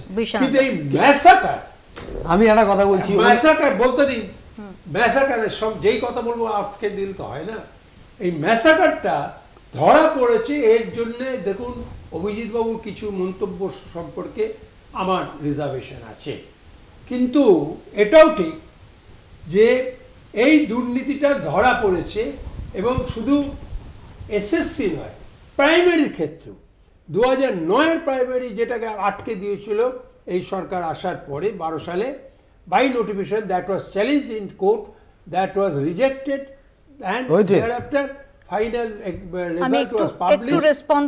একটু রেসপন্স নি বৈশাখ একমিনিট বলে নিচ্ছি, একবার সময় নিচ্ছি আপনার কাছ থেকে। তাতে এই সমস্ত কমেন্টগুলো ওই আমি আপনাকে পড়ে শোনালাম, সেই সমস্ত ক্ষেত্রে যারা 2009 পরীক্ষা দেয়নি তাদেরকে পরীক্ষায় বসতে দেওয়া হয়েছে, যাদের অ্যাডমিট কার্ড নেই তাদেরকে বসতে দেওয়া হয়েছে। এই অবস্থাটা এখন বর্তমানে চলছে। এর মামলা আজও ছিল, এটা নর্থ 24 পরগনার মামলা বললাম, এই মালদাতে এই ক্ষেত্রে এই একই কাজ হয়েছে, হাওড়ার ক্ষেত্রেও একই কাজ হয়েছে। আসলে উনি 34 বছরের গভর্নমেন্টের নিশ্চয়ই একবার মন্ত্রী হয়েছিলেন, উনি এটা জানা উচিত যে ভারতবর্ষ, পশ্চিমবাংলার এমন স্কুল, এমন কলেজ, এমন ইউনিভার্সিটি নেই যেখানে গেটকিপার থেকে ভাইস চ্যান্সেলর গোটাটাই পলিটিক্যাল অ্যাপয়েন্টমেন্ট হতো। নেপোটিজম কোন জায়গায় গেছে ইনকোয়ারি করলেন না? না প্লিজ আমরা আজকের প্রসঙ্গে আসি। আপনি আজকের গভর্নমেন্টকে বলছেন যে এখানে নেপোটিজম হয়েছে। আপনি যখন যে গভর্নমেন্টে ছিলেন সেখানে আপনারা স্বজন পোষণ না করলে আপনারা বলুন না যে একদম ভাইস চ্যান্সেলর থেকে গেটম্যান পর্যন্ত গোটাটা আপনারা নেপোটিজম করেছেন। মনীষা মুখার্জি অন্তর্ধান থেকে প্রত্যেকটা জায়গা গালিমপুর স্ট্রিট থেকে বলে দেওয়া হতো, branch office, zonal office, local committee, whole timer. আপনি বলুন না কি কোমরে দড়ি দিয়ে ঘোরাবার কথা তো আমাদের সময় যারা চাকরি পেয়েছে কোমরে দড়ি দিয়ে ঘোরান, আপনার সময় যারা চাকরি পেয়েছিল সবকটা পলিটিক্যাল অ্যাপয়েন্টমেন্ট ছিল, নেপোটিজম ছিল, দুর্নীতি ছিল। বৈশাখের দুজনের কাছে আসবে। এক সেকেন্ড আসবো, একটু প্লিজ একটু ধৈর্য ধরুন। মানবেন্দ্র বাবুর কাছে যাবো। মানবেন্দ্র বাবু, এটা তো বৈশাখবাবু যেটা বলছেন যে দুর্নীতি ছিল ইত্যাদি ইত্যাদি আগেকার আমলে, কিন্তু এটা তো অ্যাডমিটেড ফ্যাক্ট যে দুর্নীতিটা হয়েছে। এটা নিয়ে আমার মনে হয় মানবেন্দ্র বাবু দুর্নীতিটা যে হয়েছে সেটা নিয়ে কেউ কথা বলছে না, কিন্তু যখনই এক সেকেন্ড বৈশাখ দেখ এক করে প্লিজ, আমি সবাইকে বলবো কিছুটা ধৈর্য ধরতে প্লিজ। আমার প্রশ্ন এখানে যে দুর্নীতি হয়েছে এই বিষয়ে কেউ এখানে বলছে না যে দুর্নীতি হয়নি, কেউ বলছে না যে বিচারপতি অভিজিৎ গঙ্গোপাধ্যায় তিনি খুব অন্যায় করেছেন, কিন্তু প্রশ্ন হচ্ছে যখন বিশ্বাসের প্রশ্ন, যখন আস্থার প্রশ্ন, যখন ভরসার প্রশ্ন, যখন একজনকে বিচার বিভাগের প্রতিমূর্তি ভেবে তাকে মেসায়া ভেবে বিচার বিভাগের প্রতি যে গোটা আস্থাটা সেটা আমরা তার কাঁধে ন্যস্ত করেছি। তখন তিনি যে ভূমিকাটা পালন করছেন সেটা তো আমাদের সেই তখনকার বিশ্বাসটাকে ধাক্কা দিচ্ছে। না, তখনকার বিশ্বাসটাকে হয়তো ধাক্কা দিচ্ছে, কিন্তু উনি ওখান থেকে রিজাইন করে সেটাকে রিজাইন করার, আপনাকে মনে করিয়ে দেব, রিজাইন করার দুদিন আগে তিনি সাংবাদিকদের মুখোমুখি হন এবং সেখানেই তিনি জানান তিনি রিজাইন করবেন এবং পলিটিক্যাল পার্টিতে যোগ দেবেন। তখনও তিনি বিচারপতির আসনে আছেন, নাম্বার 1। নাম্বার 2, তিনি তারপর একাধিক সময় তার কিছু মন্তব্য জানিয়ে প্রশ্ন উঠেছে, তিনি কখনো বলেছেন যে 7-8 মাস ধরে যোগাযোগ ছিল ইত্যাদি ইত্যাদি। না, এগুলো কিন্তু কোনো অন রেকর্ডে নেই, উনি কি বক্তব্য বলেছেন না অন রেকর্ডে নেই, কোনো অর্ডার শিটে রিফ্লেকশনও নেই। অর্ডার শিটে রিফ্লেকশন আমার মনে হয় সেই জায়গায় চুলচেরা বিশ্লেষণ না করে দুর্নীতিটা হয়েছে সেগ্রিগেশন কি করে করলে হয় সেটা করলে ভালো হয়। কোনো ব্যক্তিগত মতামত তিনি জাজের চেয়ারে বসে কি বললেন আর এখন অ্যাজ এ এমপি কি বলছেন সেটাকে ইন্টারমিঙ্গেল করাটা উচিত নয়। তিনি যদি জাজের চেয়ারে বসে বলেন, মানবেন্দ্র আবার বলছি যে লিগ্যাল টেকনিক্যালিটিস সেটা আমাদের মতো সাধারণ মানুষের জানার কথা নয়। সাধারণ মানুষের দৃষ্টিভঙ্গি দিয়ে দেখুন, 1 সেকেন্ড, আপনার কালো কোর্টের মধ্যে যে সাধারণ মানুষ রয়েছে তার দৃষ্টিভঙ্গি দিয়ে দেখুন। 1 সেকেন্ড, আমার বক্তব্য হচ্ছে জাজ থাকাকালীন আমি বলছি যে দুষ্কৃতীদের রং হয় না, দুর্নীতিতে যারা আছে তাদের সবাইকে আইনের আওতায় আনা হোক। আমি অবসর নিয়ে রাজনৈতিক দলে নাম লেখানোর পর সেই মামলা কিন্তু চলছে এখনো, সেই মামলা নিষ্পত্তি হয়ে যায়নি। তখন যখন কিছু নাম আসছে যারা এই মুহূর্তে দাঁড়িয়ে আমার সতীর্থ, আমি তাদের ডিফেন্ড করার চেষ্টা করছি। না, আমার মনে হয় না এটা ঠিক। এটা ভণ্ডামি ছাড়া কি? না, এটা ভণ্ডামি না, এটা আপনি রাজনৈতিক বক্তব্য হয়তো বলছেন, কিন্তু আমার বক্তব্য হচ্ছে যে বিচার, আমাকে একটু বলতে দিন। আমার বক্তব্য হচ্ছে যেটা বিচারাধীন আছে সেইটা নিয়ে প্রপার বিচারটা হলে আমার মনে হয় ভালো হয়। চুলচেরা বিশ্লেষণ তার বক্তব্য নিয়ে করছি অ্যাজ দ্য জাজ, তিনি কি বলেছেন, তিনি আবার সিবিআই কেও ভর্ৎসনা করেছেন, আপনারা নিজেরাই দেখালেন টিভির পর্দায়। আবার তার জন্য বয়কট হয়েছিল, সেটা অচিন্তবাবু আমার থেকে ভালো জানেন, তিনি সিনিয়র অ্যাডভোকেট, আমিও প্যাকটিস করি, তিনিও করেন। তখন বয়কট হয়েছিল, অনেক রকম কচকচানি হয়েছিল। আবার হাইকোর্টে এমন নিদর্শন, 1 সেকেন্ড, ঢাকি সমেত বিসর্জন, হাইকোর্টে এমন নিদর্শন আছে। 1 সেকেন্ড, এটা কোন আইনি কথা? সেটা হয়তো সেটা নিয়ে কাটাছেঁড়া হয়নি, হিট অফ দ্য মুভমেন্ট হতে পারে, কিন্তু আমার বক্তব্য হচ্ছে যে দুর্নীতিটা হয়েছে, এটা অ্যাডমিটেড ফ্যাক্ট, দুর্নীতিটার বিচার হোক। চেম্বার, বাড়ি, কোর্ট, সর্বত্র এটা তো অ্যাডমিটেড ফ্যাক্ট। কি কাণ্ড হয়েছে? তাহলে আগেকার দলে দুর্নীতি ছিল,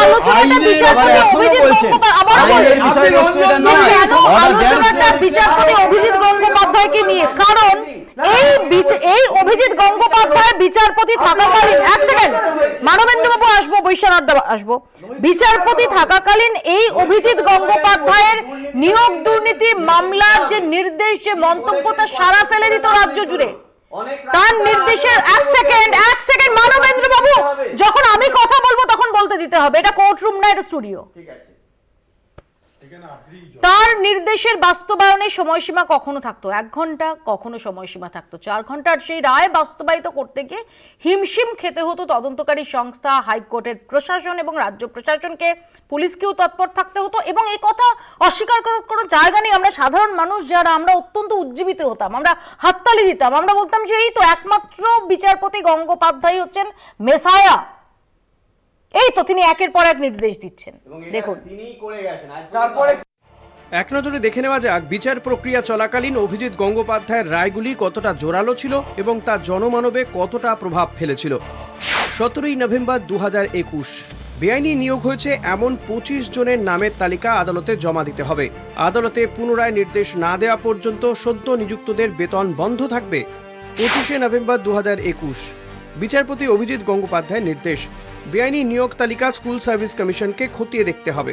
তালিকায় বেআইনি নিয়োগ হলে তৎক্ষণাৎ বেতন বন্ধের সিদ্ধান্ত নেবে কমিশন। বিগত 2 বছর ধরে যেহেতু গ্রুপ ডি পদে বেআইনি নিয়োগকারীদের বেতন রাজ্যের অর্থ দপ্তর থেকে মঞ্জুর হয়েছে, তাই এই মামলায় অর্থ দপ্তরকে সংযুক্ত করতে হবে। সামগ্রিক নথি খতিয়ে দেখে আগামী 10ই ডিসেম্বর আদালতে রিপোর্ট জমা করবে স্কুল সার্ভিস কমিশন। 9 মার্চ 2022 এসএসসির উপদেষ্টা শান্তিপ্রসাদ সিনহাকে শংসাপত্র দেওয়া চিকিৎসককে বৃহস্পতিবার বেলা 10টার মধ্যে আদালতে ব্যক্তিগত হাজিরা দিতে হবে। রেজিস্ট্রার জেনারেলকে মেল, ফোন মেসেজ এবং সরাসরি ফোন করে আদালতের এই নির্দেশ বুধবারের মধ্যেই জানাতে হবে। চিকিৎসকের বয়ানের পর আদালত পরবর্তী সিদ্ধান্ত গ্রহণ করবে। প্রয়োজনে এসএসসির উপদেষ্টা শান্তিপ্রসাদ সিনহাকে গ্রিন করিডোর করে আদালতে নিয়ে আসা হবে। আদালতের মনে হলে হাইকোর্টের অ্যাম্বুলেন্স, দমকল ব্যবহার করবে।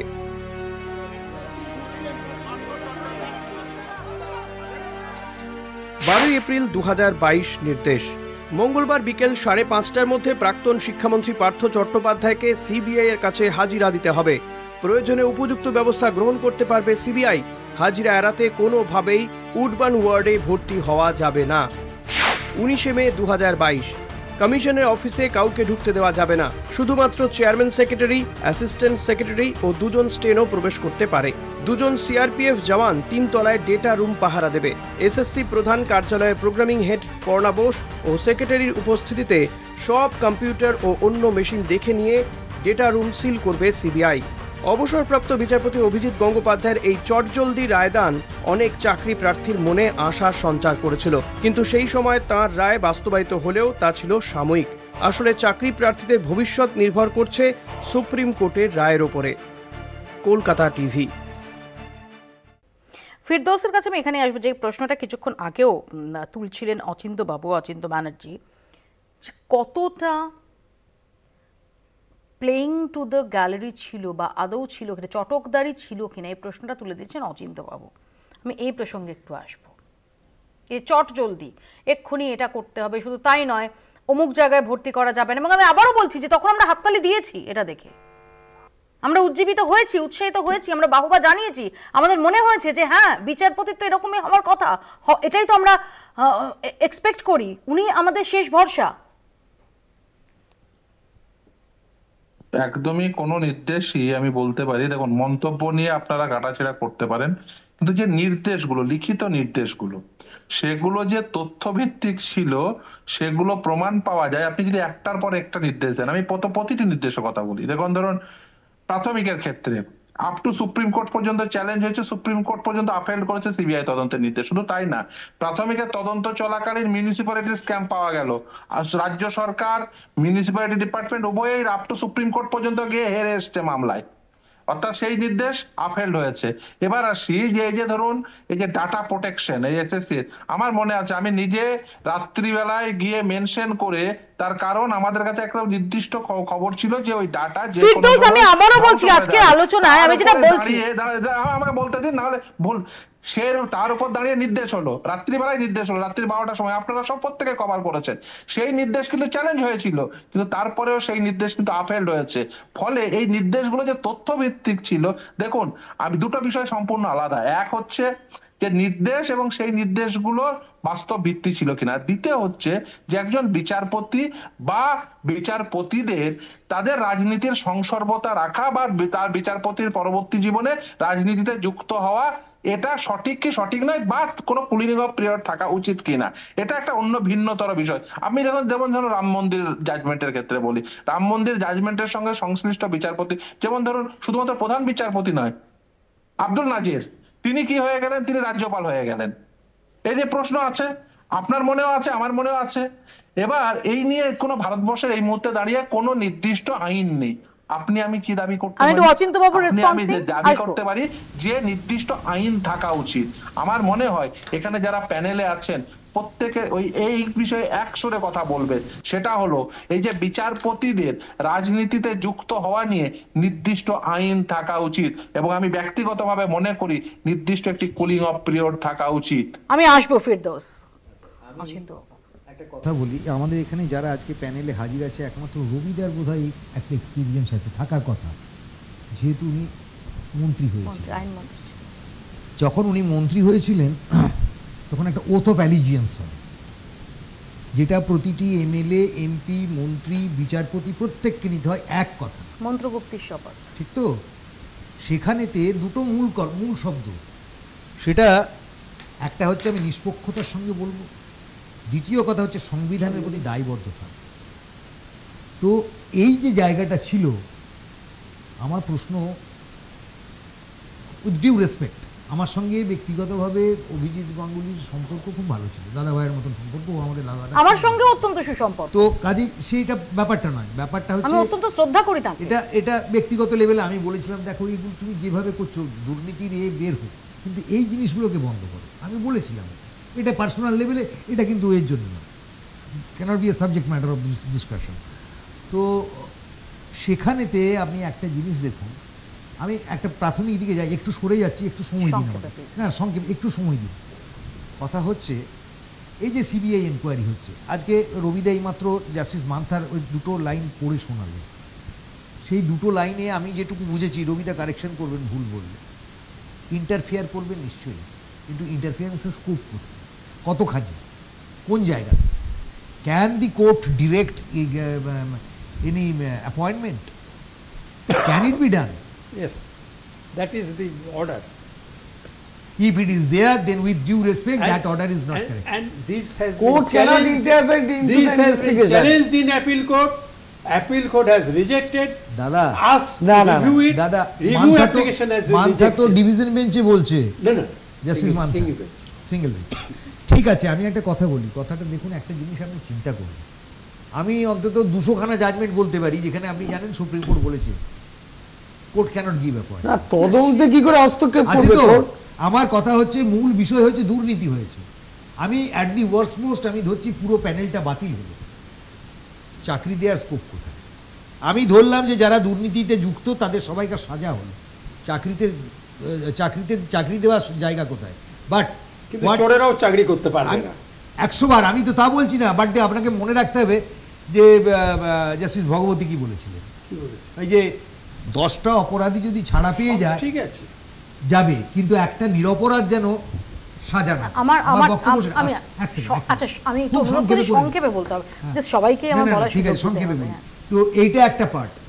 আর দ্বিতীয় কথা, আমাদের সময়ের কিছুটা কনস্ট্রেন্ট হারিয়ে ফেললাম। হ্যাঁ, এটা কি প্লিজ একটু আপনি অ্যাপ্রিশিয়েট করুন। বলি না, আমি 100 বার সরি। দেখুন, একটা কথা হচ্ছে যে আজকে এই জায়গায় দাঁড়িয়ে আপনি আমাকে বলুন, আমার যেটা মনে হয়েছে, খুব সত্যি কথা বলছি, আমি আশা করি আপনি এখানে না হোক জনান্তিকে স্বীকার করবেন, every people or every those aspirants who are deceived to believe that they will get employment through this verdict, which was palpably wrong.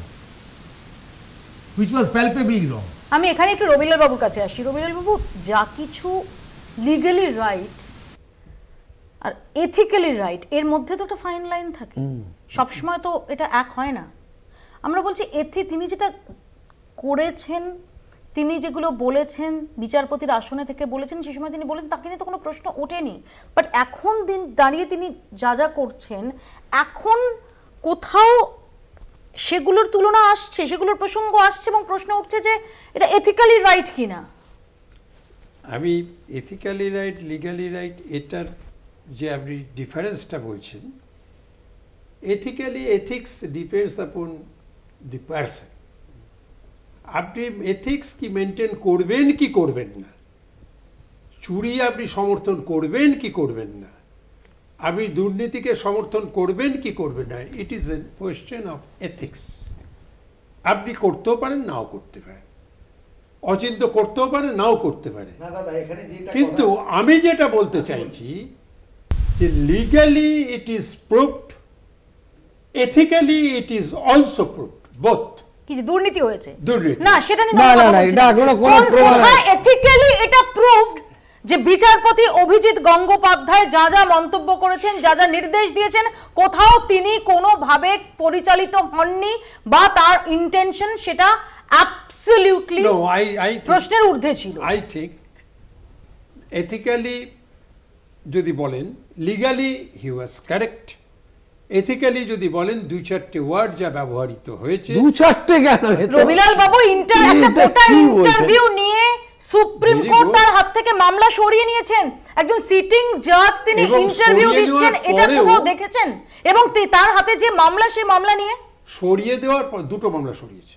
হ্যাঁ, কিন্তু 2টো মামলা সরিয়েছে। কি সরিয়েছে? তো 2টো মামলা সরিয়েছে। দাদা, একটা মামলার বিচার না হলে ধনঞ্জয় চ্যাটার্জির ফাঁসি হয়েছিল, মানে সেটা নয়, সেটা জজেদের অক্ষমতা। আজকে আমি আপনাকে কথা বলি, অন্য চ্যানেলের নাম বলতে পারবেন না। আমি বলছি যে একটা সাব জুডিস ম্যাটার নিয়ে ইন্টারভিউ করলো, যে লাইভ স্ট্রিমিং হয়েছিল সেটা নিয়ে আমি মামলা করেছিলাম, হাইকোর্ট প্রপারলি স্টেপ নিতে পারেনি, এটা হাইকোর্টের অক্ষমতা। এই প্রশাসন আজকে 2011 থেকে যে দুর্নীতি, আপনি রাজনীতির কথা বলছেন, আমি তো রাজনীতির কথা তো বলবোই, আপনি রাজনীতির কথা বলছেন, উনি এটা করেছেন নৈতিকভাবে উনি করতে পারেন কিনা এটা বলুন। বিচারপতি অভিজিৎ গঙ্গোপাধ্যায় যিনি মেসায়া, এই অচিন্ত সামন্ত অর্ণব ঘোষদের কাছে মেসায়া, সেই বিচারপতি অন্তত এখন দাঁড়িয়ে সুপারিশকারীর তালিকায় যাদের নামই আসুক না কেন দল মত নির্বিশেষে তিনি তাদের আইনের আওতায় আনার পক্ষে সওয়াল করবেন। প্রশ্নটা না হলেই ওঠে। একটা ছোট্ট বিরতির পর ফিরছি, দেখতে থাকুন বাংলা বলছে। ফিরে এলাম বিরতির পর। শিক্ষাক্ষেত্রে নিয়োগ দুর্নীতি মামলায় সিবিআই তদন্তের পর আশায় বুক বেঁধেছিলেন চাকরি প্রার্থীরা। অবসরপ্রাপ্ত বিচারপতি অভিজিৎ গঙ্গোপাধ্যায়ের শিক্ষক নিয়োগ, গ্রুপ ডি, গ্রুপ সি নিয়োগের ক্ষেত্রে সিবিআই ও ইডির তদন্তের নির্দেশে ঝড় উঠেছিল রাজ্য জুড়ে। আইনজ্ঞ মহলের একাংশ মন্তব্য করেছিলেন দুর্নীতির পর্দা ফাঁস করবে কেন্দ্রীয় তদন্তকারী সংস্থায়। তবে বিচারপতি থাকাকালীন সিবিআই এর থেকে ইডির তদন্তের প্রশংসা করেছিলেন বিচারপতি গঙ্গোপাধ্যায়। আইনজ্ঞ মহলের মতে সুপ্রিম কোর্টের নির্দেশ অনুযায়ী যতক্ষণ না সিবিআই এর মামলায় অভিযুক্তরা দোষী প্রমাণিত হচ্ছে ততক্ষণ ইডি বেআইনি আর্থিক লেনদেনের আর্থিক বিচার প্রক্রিয়া শুরু করতে পারবে না। তাই প্রাথমিক ও এসএসসি নিয়োগের ক্ষেত্রে ধীরে চলনীতি নিয়ে এগোচ্ছে ইডি। কলকাতা হাইকোর্টের অবসরপ্রাপ্ত বিচারপতি অভিজিৎ গঙ্গোপাধ্যায় এসএসসি এবং প্রাথমিক নিয়োগের ক্ষেত্রে সিবিআই এবং ইডি তদন্তের নির্দেশ জারি করেছিলেন। মামলার পরবর্তী শুনানিতে ইডি এবং সিবিআই এর তদন্ত নিয়ে বেশ কিছু মন্তব্য করেছিলেন বিচারপতি গঙ্গোপাধ্যায়। ইডি এবং সিবিআই দুর্নীতির কোমর অবধি পৌঁছেছে, হৃদয় এবং মাথা পর্যন্ত পৌঁছন এখনো বাকি আছে। অল্প সময় মাথা পর্যন্ত পৌঁছতে হবে। আপনারা সময় নষ্ট করছেন, দ্রুত করুন। আপনাদের দায়িত্ব পালনে ব্যর্থ হচ্ছেন কেন? না হলে আদালত জানে কি করতে হবে। দালালরা কমিশনকে ঘিরে ফেলেছে, আসল টাকা কোথায় গেল সেটাই তো খুঁজে বের করতে হবে। কি করছে তদন্তকারী সংস্থা? এ রাজ্যে একাধিক মামলায় তদন্তকারী সংস্থার বিরুদ্ধে এফআইআর করে তদন্ত করতে হবে পুলিশকে। ইতিমধ্যে নিম্ন আদালত থেকে নিয়োগ দুর্নীতি মামলায় জামিন পেয়েছেন প্রায় বেশিরভাগ অভিযুক্তই। মানিক ভট্টাচার্য, কুন্তল ঘোষ, অর্পিতা মুখোপাধ্যায়, সুজয় কৃষ্ণ ভদ্র সহ আরো অনেকে। প্রতি ক্ষেত্রে সংবিধানের 21তম অনুচ্ছেদকে উল্লেখ করে আদালত জামিন মঞ্জুর করেছে। রায় দিতে গিয়ে আদালতের মন্তব্য ছিল, তদন্তকারী সংস্থা নির্দিষ্ট সময়ের মধ্যে নিম্ন আদালতের নথি পেশ করে বিচার প্রক্রিয়া শুরু করতে না পারার জন্যই আদালত জামিন মঞ্জুর করতে বাধ্য হচ্ছে। নিম্ন আদালতে সিবিআই একের পর এক চার্জশিট জমা দিলেও চার্জশিটের শেষ স্তবকে পুনরায় তদন্তের বিষয়টি উল্লেখ থাকছে। ফলে এই বিচার প্রক্রিয়া কবে শেষ হবে তাও বলা অসম্ভব বলেই মত আইনজ্ঞ মহলের। আইনজ্ঞ মহলের একাংশের মত, এখনো পর্যন্ত সারা দেশে কেন্দ্রীয় তদন্তকারী সংস্থার তদন্তের পর বিচার প্রক্রিয়া শেষ করে শাস্তি প্রদানের নিদর্শন সংখ্যা তত্ত্বের দিক থেকে খুবই নগণ্য। তাই শিক্ষক নিয়োগ দুর্নীতির মামলার অবসান যে কবে হবে তা কেউ জানে না। কলকাতা টিভি। আমি এখানে আশরাফ আলীর কাছে আসবো। যে আমরা তো দেখেছি এই নিয়োগ দুর্নীতি কাণ্ডের জেরে যে সমস্ত হেভি ওয়েটরা গ্রেফতার হয়েছিলেন, পার্থ চট্টোপাধ্যায় ছাড়া মোটামুটিভাবে অনেকেই তারা জামিন পেয়ে গেছেন। মামলার ভবিষ্যৎ কি? দেখুন, বিচার যখন চলাকালীন এখানে আপনার দুটো জিনিস ভাবতে হবে, যে আমরা বলি যে আন্ডার ট্রায়াল প্রিজনার আর একটা কনভিক্টেড প্রিজনার, ঠিক আছে। সাধারণত এই যে জামিন দেওয়ার বিষয়টা দেখা হয় যে কতটা মানে তার মানে nature of the crime and the seriousness of the crime. এখন ধরুন অনেকেই পার্থবাবু ছাড়া সকলে এখন জামিন পেয়েছেন, কেউ 1 বছর থেকেছেন, কেউ 1.5 বছর থেকেছেন।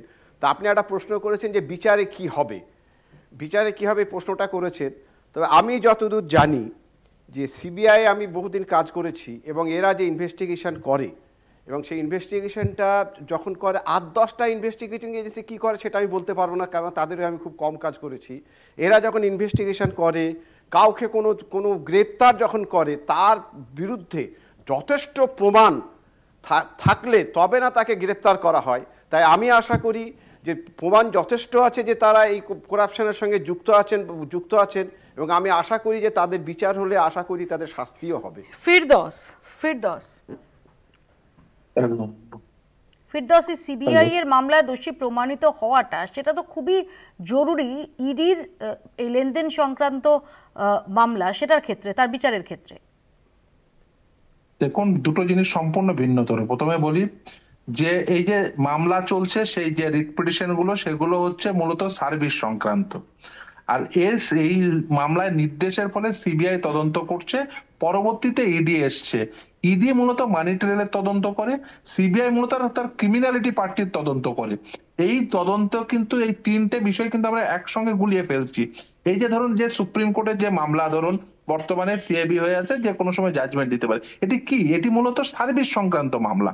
ফলে এই মামলায় সমাপ্তি মানে যে সিবিআই মামলার সমাপ্তি একদম নয়, সেই মামলাটি সম্পূর্ণ ভিন্নতর ভাবে চলছে। ফলে এই মামলা দুটোকে গুলিয়ে ফেলা ঠিক নয়। দ্বিতীয় কথা বলি, কিছুক্ষণ আগে রবিলাল বাবু বলছিলেন এক্স্যাক্টলি, দেখুন রবিলাল বাবু যেগুলো কোট করছিলেন সেগুলো মূলত 2009 রিক্রুটমেন্ট প্রসেস, 4টে ডিস্ট্রিক্টের রিক্রুটমেন্ট প্রসেস কমপ্লিট হয়নি। একটা হচ্ছে হাওড়া, দ্বিতীয় হচ্ছে মালদা এবং নর্থ 24 পরগনা, সাউথ 24 পরগনা। রবিলাল বাবু যেটা কোট করছিলেন মূলত মহামান্য বিচারপতি রাজাশেখর মান্থার একটি নির্দেশ। মহামান্য বিচারপতি অভিজিৎ গঙ্গোপাধ্যায় সেই সময় কিছু নির্দেশ দিয়েছিলেন, বিশেষ করে হাওড়ার ডিপিএসসি 2009 নিয়ে। কিন্তু এই যে মামলাগুলোতে সিবিআই তদন্ত চলছে, এগুলো মূলত টেট 2014 উপর ভিত্তি করে 2016 সালের রিক্রুটমেন্ট প্রসেস এবং 2020 সালের রিক্রুটমেন্ট প্রসেস প্রাথমিকের ক্ষেত্রে, এবং এসএসসির ক্ষেত্রে 4টে নিয়োগ প্রক্রিয়া, গ্রুপ সি, গ্রুপ ডি, নবম, দশম, একাদশ, দ্বাদশ, এই 4টি নিয়োগ প্রক্রিয়া নিয়ে মূলত সিবিআই এবং ইডি তদন্ত করছে। এবং দেখুন, এই যে সিবিআই তদন্ত করার ক্ষেত্রে যে বেশ কিছু প্রতিবন্ধকতা আছে, কি কারণে? সেটা হচ্ছে প্রথম প্রতিবন্ধকতা হচ্ছে সংখ্যা, কারণ একটা হিউজ নাম্বার ইনভলভ, এটা আমরা বুঝি। কিন্তু তারপরেও বলবো, দেখুন আমার সিবিআই তদন্ত নিয়ে আমি ব্যক্তিগতভাবেও আমার কিছু প্রশ্ন আছে এবং আমার কিছু অবজারভেশনও আছে। যেমন ধরুন, সিবিআই তদন্ত একটা নির্দিষ্ট লেভেল পর্যন্ত আমি দেখেছি যে খুব সুন্দর তদন্ত করে, তারপরে তারা তদন্ত করতে যেন কোথাও আটকে যায়। এটা আমার মনে সত্যি সত্যি প্রশ্ন জাগায় যে কেন, কিসের জন্য, আর তারপরে কেন নয়। যেমন ধরুন, এই যে প্রাথমিকের ইডি তদন্ত করতে করতে একটা নোটিশ দিল, পাবলিক নোটিশ। সেই পাবলিক নোটিশ তারা ইভেন এক্স হ্যান্ডেলেও পোস্ট করলো, এবং মনে থাকবে আপনারা সহ প্রতিটি চ্যানেল তারা কভার করেছিলেন। ভোটের আগে তিনি একজন এমপি, তিনি বর্তমানে ডায়মন্ড হারবারের এমপি, তাকে ভোটের আগে ডেকে পাঠালেন। তারপরে যে ভোট শেষ হয়ে গেল, যিনি অ্যাজিম সকালে ভুলে গেছেন, ইডি ভুলে গেছেন, এই সোমেন নন্দীর মামলাতেই তাকে ডেকে পাঠিয়েছিলেন তদন্তের আওতাধীন করার জন্য। তারপরে অ্যাজিম যেন ভুলে গেছেন। এই যে ধরুন 5 সদস্যের যে ইলিগাল কমিটিতে তৈরি হয়েছিল ডক্টর এসপি সিনহাকে মাথায় রেখে, সেটা নিয়ে তদন্ত হচ্ছে। আচ্ছা, সেটা নিয়ে তদন্ত হচ্ছে, সেটার তদন্তের ফলে পার্থ চট্টোপাধ্যায় জেলে গেছেন, কিন্তু তারপরে সেই কমিটি নির্দেশ কে দিয়েছিলেন সেই কমিটি তৈরি করার, তাকে কি তদন্তের আওতাধীন করেছেন? আমি ঠিক এখানে মানবেন্দ্র বাবুর কাছে আসি। কেন করা হয়নি? মানবেন্দ্র বাবু, ইডি বা সিবিআই এর কথা আপনি বারবার যে বলছেন, তারা তাদের পার্টে হয়তো করছে, সেই নিয়ে আমাদের খুব একটা চুলচেরা বিশ্লেষণ করার দরকার আছে বলে আমার মনে হয় না। কিন্তু যদি প্রকৃতই যারা জড়িত, আমার বক্তব্য হচ্ছে, দেখা যাচ্ছে যে আপনি বারে বারে বলছেন যে মানবিক মুখ নিয়ে দেখতে, একটা মানবিকতার খাতিরে দেখা উচিত। তো আমি সেই হিসেবে বলবো যে যদি যাদের নাম লিস্টে রয়েছে, ডিসপিউটেড লিস্টে, তাহলে তাদের সবাইকেই সমান সাজার ব্যবস্থা করা হোক। ইডি কি করলো, সিবিআই কি করলো, সেটা তো তারা তাদের পার্টে দেখবে, যেটা শামীমবাবু বলছেন যে ইডি তার টাকার পার্টে দেখেন, সিবিআই তার ক্রিমিনালিটি পার্টে দেখেন। তারা তাদের কাজটা যেমন করছেন, একইভাবে এই মামলাগুলো ডিভিশন বেঞ্চেও অর্ডার হয়েছে হাইকোর্টের, একইভাবে সুপ্রিম কোর্টেও পেন্ডিং আছে। তো আমার মনে হয় না যে এই মুহূর্তে এমন কিছু কমেন্ট করা উচিত যেটা কিনা ইনভেস্টিগেশনকে ক্ষতি করে বা মানুষের মনে যে, আবারও আমি বলছি যে একটা এত বড় দুর্নীতির পর্দা ফাঁসের ক্ষেত্রে বিচারপতি অভিজিৎ গঙ্গোপাধ্যায়, তাকেই আমরা এই ওয়েক আপ কলটা দিতে দেখেছিলাম এবং লাগাতার। কিন্তু সেটা কতটা সাময়িক একটা তার ভাবনা চিন্তায়, আমি ইন্টেনশন নিয়ে যদি প্রশ্ন নাও তুলি, যে বা যেটা একটু আগে অভিযোগ করছিলেন অচিন্ত্যবাবু, যে কতটা চটকদারি আর কতটা তার অনেকটা গভীরে প্রথিত শিকড়, একটা গ্রাউন্ড সেটা রয়েছে। না, চটকদারির কথাটা আমি বলতে পারি না, কারণ উনি মহামান্য বিচারপতি একটা সময় ছিলেন। এমন ঘটনাও আছে যে শেখ সাহিলের মামলাতে কম্প্যাশনেট অ্যাপয়েন্টমেন্টে তখনও বিচারপতি বলেছেন যে তোমরা এমন কিছু করো না যে একটা মানুষ চাকরি থেকে বিরত হয়। সব ক্ষেত্রেই করেছেন, তাহলে সেটাও কি চটকদারি ছিল? কথা বলছি, এক মন্ত্রী কন্যা তার চাকরির তিনি খারিজ করে সেটা আরেকজনকে দিলেন। ডেফিনেটলি অঙ্কিতা অধিকারীর ওই চাকরি পাওয়ার যোগ্যতা থাকার কথা না, যে কারণেই তার চাকরিটা তিনি কেড়েছেন ধরে নিলাম, কিন্তু যাকে তিনি দিলেন কিছুদিনের মধ্যেই তিনি চাকরিটা হারালেন, তাহলে কি এই প্রশ্ন ওঠে না যে আসলে কতটা নিখুঁতভাবে এটা করা হচ্ছে, নাকি খুব তাড়াতাড়ি আশু একটা ডিসিশন নেওয়া হচ্ছে, আশু একটা নির্দেশ দেওয়া হচ্ছে? না, উনি জাজের চেয়ারে বসে হয়তো কোনো কিছু ব্যাপারকে প্রিভেল করতে চেয়েছেন, কিন্তু তার মানে এই নয় যে আপনি যে বক্তব্য রাখছেন বা বলছেন যে দ্বিতীয় ব্যক্তিরও চাকরি চলে গেছে, তার হয়তো লক্ষ্য ছিল যে দুর্নীতিটাকে দূর করা, সেই আসপেক্টে হয়তো করেছেন। যদি আরেকজন, আমি একজন অযোগ্য চাকরি প্রার্থী, মানে অযোগ্য মানে আমি বলছি না তার চাকরি পাওয়ারই কথা না, আমি বলছি র্যাঙ্ক অনুযায়ী তার নামটা সেখানে আসার কথা না, আমি ধরে নিলাম একে যার আসার কথা, ধরে নিলাম একে আসার ক্ষেত্রে অযোগ্য যদি অঙ্কিতা অধিকারী হয়ে থাকে, পরে দেখা গেল যে যাকে এই একে দেওয়া হয়েছিল সেও হচ্ছে সেটার জন্য যোগ্য নয়, যে কারণে আরেকটা নাম চলে এলো। না, সেটা কে যোগ্য হবেন কে অযোগ্য হবেন সেটা উনি জাজের চেয়ারে বসে করতে পারেন না, হয়তো তার হয়তো সেটা কাজ নয়, কে যোগ্য কে অযোগ্য, তাহলে তার হুইপটাই থাকবে না, অ্যাজ এ জাজ সেই হুইপটাই থাকবে না আমার মনে হয়। তো সেই মর্মে দাঁড়িয়ে হয়তো আপনার একটু জানতে চাই একটু অচিন্ত বাবুর কাছে। আমি একটা প্রিটেক্সট অনেকক্ষণ ধরে বলার চেষ্টা করছি, আমি একটু বলি। হ্যাঁ, কিন্তু আপনি একটু সংক্ষেপে বলুন প্লিজ, কারণ আমাকে বাকিদের আমার মনে হয় যে যারা আমাদের এই প্যানেলে আজকে সবাই আছেন তারা সবাই একটা কথা হ্যাঁ বলবে যে আমাদের যে দেশের বিচার ব্যবস্থা তাতে তাদের সবাইকার আস্থা আছে কি নেই, বা সাধারণের আছে কি নেই। অবশ্যই আছে, যদি থাকে সেটা একটা নির্দিষ্ট পদ্ধতিতে আগায়, ধাপ বাই ধাপ বিভিন্ন ইয়েতে আগায়, তো এটা একটা নির্দিষ্ট সময় আছে, সিভিলে বলুন ক্রিমিনালে বলুন প্রত্যেকটা জায়গায় একটা ধাপ আছে, ধাপে ধাপে আগায়, তার থেকে প্রসিডিংটা ওয়ার্ড না। আমার প্রশ্ন হচ্ছে যে আজকে জাস্টিস গঙ্গোপাধ্যায় যে ডিরেকশনগুলো দিচ্ছিলেন এটা কি তার সঙ্গে সাযুজ্য বজায় রেখে হচ্ছিল, প্যারিটি বজায় রেখে হচ্ছিল এই ডিরেকশনগুলো?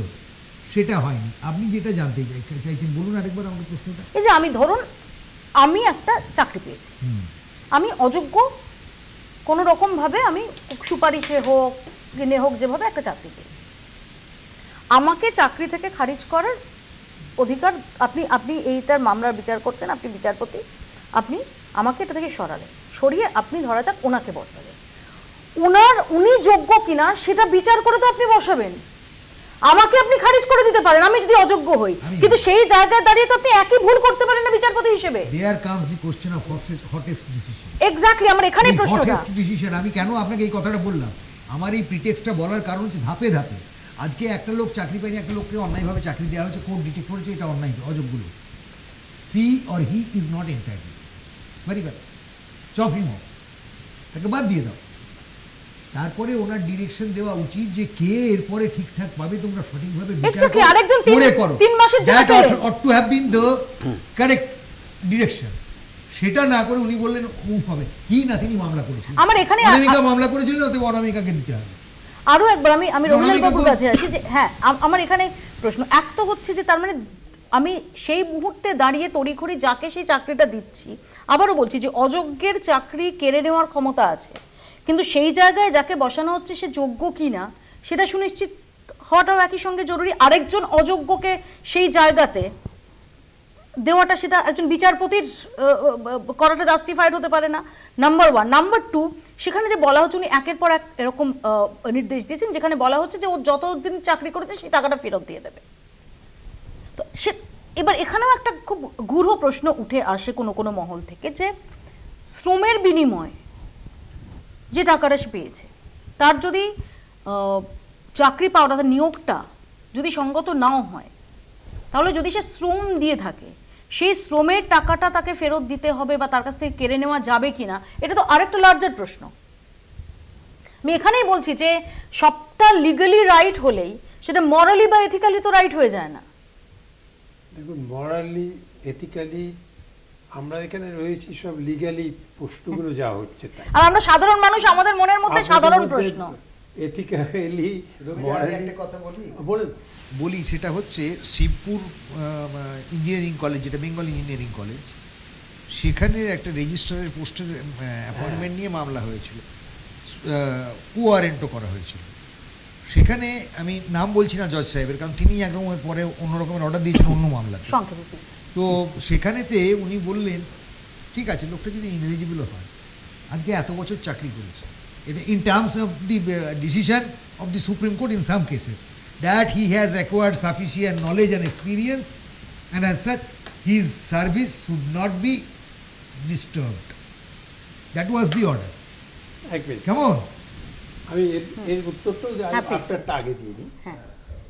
যেটা বললেন যে একজনের চাকরি খেয়ে নিল আর একজনকে দিল, যার যোগ্যতা আছে, তার যার খেয়েছে তার চেয়ে আছে, সে তারও খেয়ে নিল, নিয়ে আরেকজনকে দিল। এই যে যার চাকরি খেলো আর যে যাকে চাকরি দিল, he was the petitioner, she was the Clement.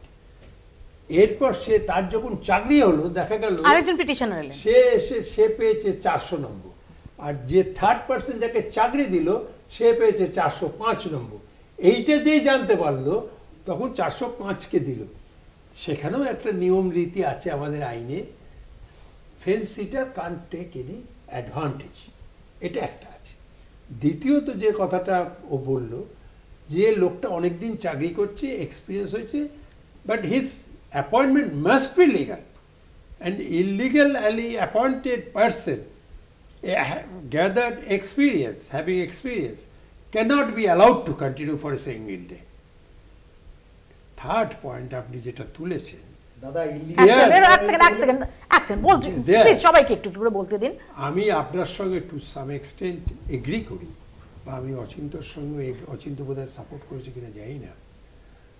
যদি আমি ইললিগালি অ্যাপয়েন্টেড হয়ে থাকি সেই পিরিয়ডে মাইনে অনেক সময় দিতে বলে। আবার যেহেতু আমি শ্রম দিয়েছি, সুপ্রিম কোর্টের এই জাজমেন্ট আছে, don't touch his salary because he has given labour.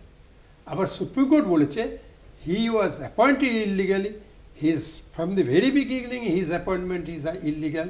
Now supreme court has change his view, so he is not entitled to get any.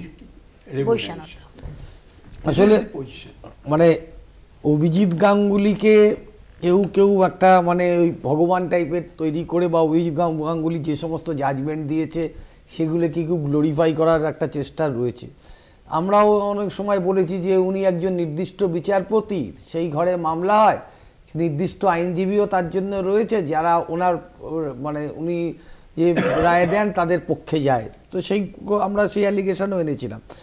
এটা আমি একটা পরিষ্কার কথা, মানে একটা বাজারে উনি বলেছিলেন যে একজন উকিলবাবুর পায়ের কাছে বসে নাকি অভিজিৎ গাঙ্গুলি আইন শিখেছেন। আবার সেই উকিলবাবু আবার ওনার ঘরে বিচার প্রার্থনার জন্য করেন। গোটাটা মেটালে গোটাটা না কেন ছাড়বো, যেটা উনি বলেছেন সেটা কেন ছাড়বো। আর সেটা আর একটা কথা আমার এটা মনে হয় যে একজন জজ সাহেব বিচার করছেন এই মাইন্ডসেট থেকে যে তিনি পরবর্তীকালে একজন রাজনৈতিক দলে যাবেন এবং সেখান থেকে রাজনীতির একটা এমপি হবেন বা উনি একটা চেয়ার পাবেন। এই মাইন্ডসেট থেকে যদি একজন বিচারক বিচার করেন, এর থেকে জুডিশিয়ারিতে আনফরচুনেট কিছু হতে পারে না। আমি বার কাউন্সিলের একজন নির্বাচিত সদস্য, সারা বাংলায় 24 জন নির্বাচিত সদস্যে আমি একজন। আমি খুব দায়িত্ব নিয়ে বলছি যে কোনো বিচারপতির কাছে আমরা এক্সপেক্ট করি না যে তার পলিটিক্যাল কেরিয়ার তৈরি করার জন্য তিনি তার বিচারপতির চেয়ারটাকে ব্যবহার করবেন, যেটা উনি করেছেন। আজকের তারিখে সেটা পরিষ্কার হয়ে গেছে যে এই এজেন্ডা নিয়ে উনি বিচার করতে বসেছেন যাতে পরবর্তীকালে ওনার পলিটিক্যাল বার্থ পাওয়া যায়। এটা কিন্তু খুব আনফরচুনেট হয়েছে। যদি রঞ্জন গগৈ অপরাধ করে থাকেন, রাজ্যসভার এমপি হয়েছিলেন রাম মন্দিরে রায় দেওয়ার পরে, সেটা যদি রবিলাল বাবু বলতে পারে, তাহলে এই ক্ষেত্রেও আমি ওনাকে বলছি যে ওনার হিডেন এজেন্ডা ছিল, উনি চেয়ার পাওয়ার জন্য উনি এই রায়। হিডেন আইডিয়া কি নয় সে ব্যাপারে আমি যাচ্ছি না, কারণ প্রশ্নটা উঠেছিল উনি কুলিং পিরিয়ডে থাকা উচিত ছিল, কুলিং পিরিয়ড থাকা উচিত এটা আমিও মনে করি।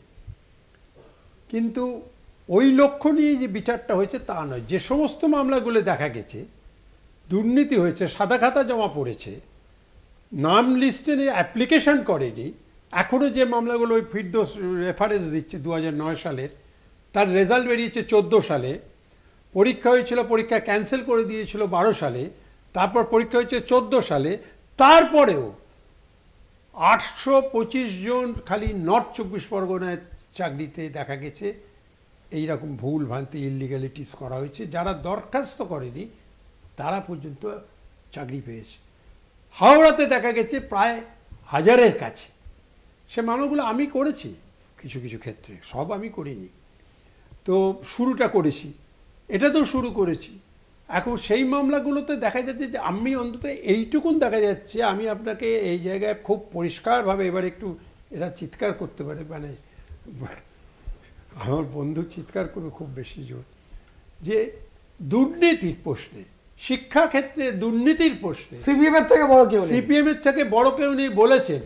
আজ অবধি আমাদের কাউকে কোমরে দড়ি দিয়ে আনতে পারেন তো দয়া করা হয়েছে, দয়া চাই না, আপনাদের দয়া চাই না, যদি বড় তো তাহলে হোল টাইমার দয়া চাই না, হোল টাইমারকে হোল টাইমার সব পুরো চাকরি পেয়েছে না, মুখ্যমন্ত্রীর দয়া চাই না। আমরা আজকে এক সেকেন্ড এটা নিয়ে ডেফিনেটলি আমরা আরেকটি বাংলাদেশে করব। এই বিষয়টা যদি সিপিএম আমলে দুর্নীতি হয়েছে না তৃণমূল আমলে দুর্নীতি হয়েছে, এটা নিয়ে আমরা একদিন আলোচনা করব, বাংলা মঞ্চে করব। বৈশানন্দা, রবিলাল বাবু, তাদের নিঃসন্দেহে আমরা আহ্বান জানাবো। আজকে আমরা যেটা ফোকাস করছি, আমি একটু দুজন চাকরি প্রার্থীর কাছে যাব, কিন্তু এটাই যেটা অচিন্ত আপনারা যেটা বললেন একেবারেই তাই, যে আপনারা আশায় এখনো বুক বেঁধে রয়েছেন যে ওই মামলাগুলো এখনো চলছে এবং তার জেরে আপনারা একদিন জাস্টিস পাবেন। আমার শুধু এটাই প্রশ্ন যে এই অবস্থায় দাঁড়িয়ে সেই মসিহা অভিজিৎ গঙ্গোপাধ্যায় আজকে যদি বলতেন যে যাদের নামে সুপারিশের তালিকায় থাকুক না কেন, সুপারিশকারীর তালিকায় তারা যে রঙের হোক, যে দলের হোক, তাদের বিরুদ্ধে কঠোর ব্যবস্থা নেওয়া হোক, তাহলে কি তাকে যেভাবে আমরা দেখে এসেছি মসিহা হিসেবে, তার সঙ্গে সাযুজ্যটা থাকতো না? আমাদের ভরসাটা বিচার বিভাগের উপর আরো বাড়তো না? অচিন্ত একদম মৌপিয়াদি, হ্যাঁ মৌপিয়াদি, আমরা বিচারপতি অভিজিৎ বাবুকে যেভাবে দেখে এসেছি এবং উনি আমাদের কাছে ভগবান, কারণ ওনার জন্যেই আজকে প্রাইমারি বা এই এসএসসি এই দুর্নীতিগুলো খুলেছে এবং উনি যে জাজমেন্ট দিয়েছেন সেই judgment single bench, division bench, even supreme court, মানে সব জায়গাতেই আপেল ছিল এবং সব জায়গাতেই বজায় ছিল, কিছু কিছু মামলা যদি আমরা বাদ দিই। সে জায়গা থেকে আজকে এই যে আমাদের পশ্চিমবঙ্গের রাজনীতি, এই পশ্চিমবঙ্গের রাজনীতির এথিক্সের যে জায়গা, এটা মানে আমি তো কোনো দলেই বা কোনো নেতা মন্ত্রীর মধ্যেই দেখতে পাই না। তো সেখানে আমি আলাদা করে এই অভিজিৎ বাবুকে কিভাবে জাস্টিফাই করবো আমি জানি না, কিন্তু যেটা মেন ঘটনা, আমরা সাধারণ চাকরি প্রার্থী, আমাদের সাথে রাজনীতির কোনো যোগাযোগ নেই। আমরা যতটুকু চাই যে যে অযোগ্যগুলো চাকরি পেয়েছে তার পরিবর্তে আমরা যারা আজকে বঞ্চিত হয়েছি আমাদের সেই জায়গায় চাকরি দেওয়া আমি অর্ণব ঘোষের কাছে একই প্রশ্ন নিয়ে যাব। সাংবিধানিক ওয়েতে আন্দোলন করেছি এবং ধর্ণা দিয়েছি। আমারও প্রশ্ন সেইটাই যে আজকে চারদিকে সুপারিশে এইভাবে যে চাকরি হচ্ছে, এটা কোথায় লিগাল, কোথায় এথিক্যাল, এই বিষয়টা প্রশ্ন আমি সবার সামনে করব। রাখতে চাইছি এইটা যে দুর্নীতি সুপারিশ যদি ভিত্তি হয় তাহলে অন্ধকারে তো আমাদের থাকতেই হবে, সেটা মাননীয় এক্স জাস্টিস যেই হন না কেন। আজকে বর্তমান সময়ে যারা সিঙ্গেল বেঞ্চ বা ডিভিশন বেঞ্চে এই সমস্ত তথ্যগুলো নিয়ে আমাদের কেসগুলো চলছে, সেইখানে বিচারপতিরা যদি আবার আমাদের পক্ষে সওয়াল করেন, আবার তদন্ত প্রক্রিয়ায় গতি আনে, আবার যদি আমরা আশার বুক বাঁধি, তাহলে কি তারা আগামী দিনে আমাদের চোখে ভগবান হবেন না? আমার এখানে একেবারে আমার এখানে মানবেন্দ্র বাবুর কাছে এখানে প্রশ্ন যে মানবেন্দ্র বাবু আসলে যারা, এক সেকেন্ড একটু মানবেন্দ্র বাবুর কাছে যাবো। মানবেন্দ্র, এখানেই প্রশ্ন আমার যে সুপারিশকারীর তালিকায় যারাই থাকুন না কেন, তারা কোন আমলে কোন দলে ছিলেন, সেই সময় তারা সুপারিশ করেছিলেন কিনা এটা গ্রাহ্য হবে? অর্থাৎ যদি তারা এই মুহূর্তে দাঁড়িয়ে অভিজিৎ গঙ্গোপাধ্যায় যে দল করেন সেই দলে থাকেন, তাহলেই তাদের 7 খুন মাপ? না, সেটা কখনোই হওয়া উচিত না। আমিও বলবো যে দুর্নীতি যদি কেউ করে থাকে, 2016 সালে তারা হয়তো রুলিং পার্টি তৃণমূল কংগ্রেসে ছিল, এখন তারা বিজেপিতে এসছে, হতে পারে, কিন্তু সেটা তারাই বলতে পারবে যে প্রপারলি তারা যদি দুর্নীতি করে থাকে। আমার মনে হয় না যে অভিজিৎ গাঙ্গুলির জজ সাহেবের তখন ছিলেন, এখন তিনি এমপি হয়েছেন, তার ঘাড়ে বন্দুকটা রেখে সব কিছু করবো, সেটা ঠিক নয়। আমার মনে হয় দুর্নীতিটা সামনে আনা উচিত এবং অনেক ভাই বোন তারা রাস্তায় আজও বসে আছেন এবং যোগ্য প্রার্থীরা সুযোগ পাক, যোগ্য প্রার্থীদের চাকরি থাক এবং দুর্নীতিটাকে দূর করে দেওয়া হোক। এটাই আমি বলবো, এটা মানবিকতার খাতিরেই দেখা উচিত যে দুর্নীতিটাকে। অবসরপ্রাপ্ত বিচারপতি অভিজিৎ গঙ্গোপাধ্যায়কে নিয়ে এই আলোচনাটা করলাম কারণ এই বিচারপতি অভিজিৎ গঙ্গোপাধ্যায় তিনি বিচারপতি থাকাকালীন তিনি তো বহু মানুষের ভরসা আদায় করে নিয়েছেন, আশা আকাঙ্ক্ষায় তারা বুক বেঁধেছেন। তারপর সেই অভিজিৎ গঙ্গোপাধ্যায় তিনি অবসর নেওয়ার পর, আমরা তোকে অবসরপ্রাপ্ত বিচারপতি বলেই সম্বোধন করি, তারপর তিনি যে কঠোর অবস্থানটা এই নিয়োগ দুর্নীতি প্রসঙ্গে দেখিয়েছিলেন, তিনি যখন সেই কঠোর অবস্থানটা পুরোপুরি দেখান না, সেখানে আমরা ওরা এসে যায় এবং আমরা হলে তাকে ডিফেন্ড করার সুর যখন নান আদার দেন সেই অভিজিৎ গঙ্গোপাধ্যায়, সেই মাসিহা জাস্টিস অভিজিৎ গঙ্গোপাধ্যায়ের গলায় ধরা পড়ে, তখন অনেকগুলো প্রশ্ন ওঠে। বাংলা বলছে এখানেই শেষ করছি, দেখতে থাকুন বাংলা বলছে।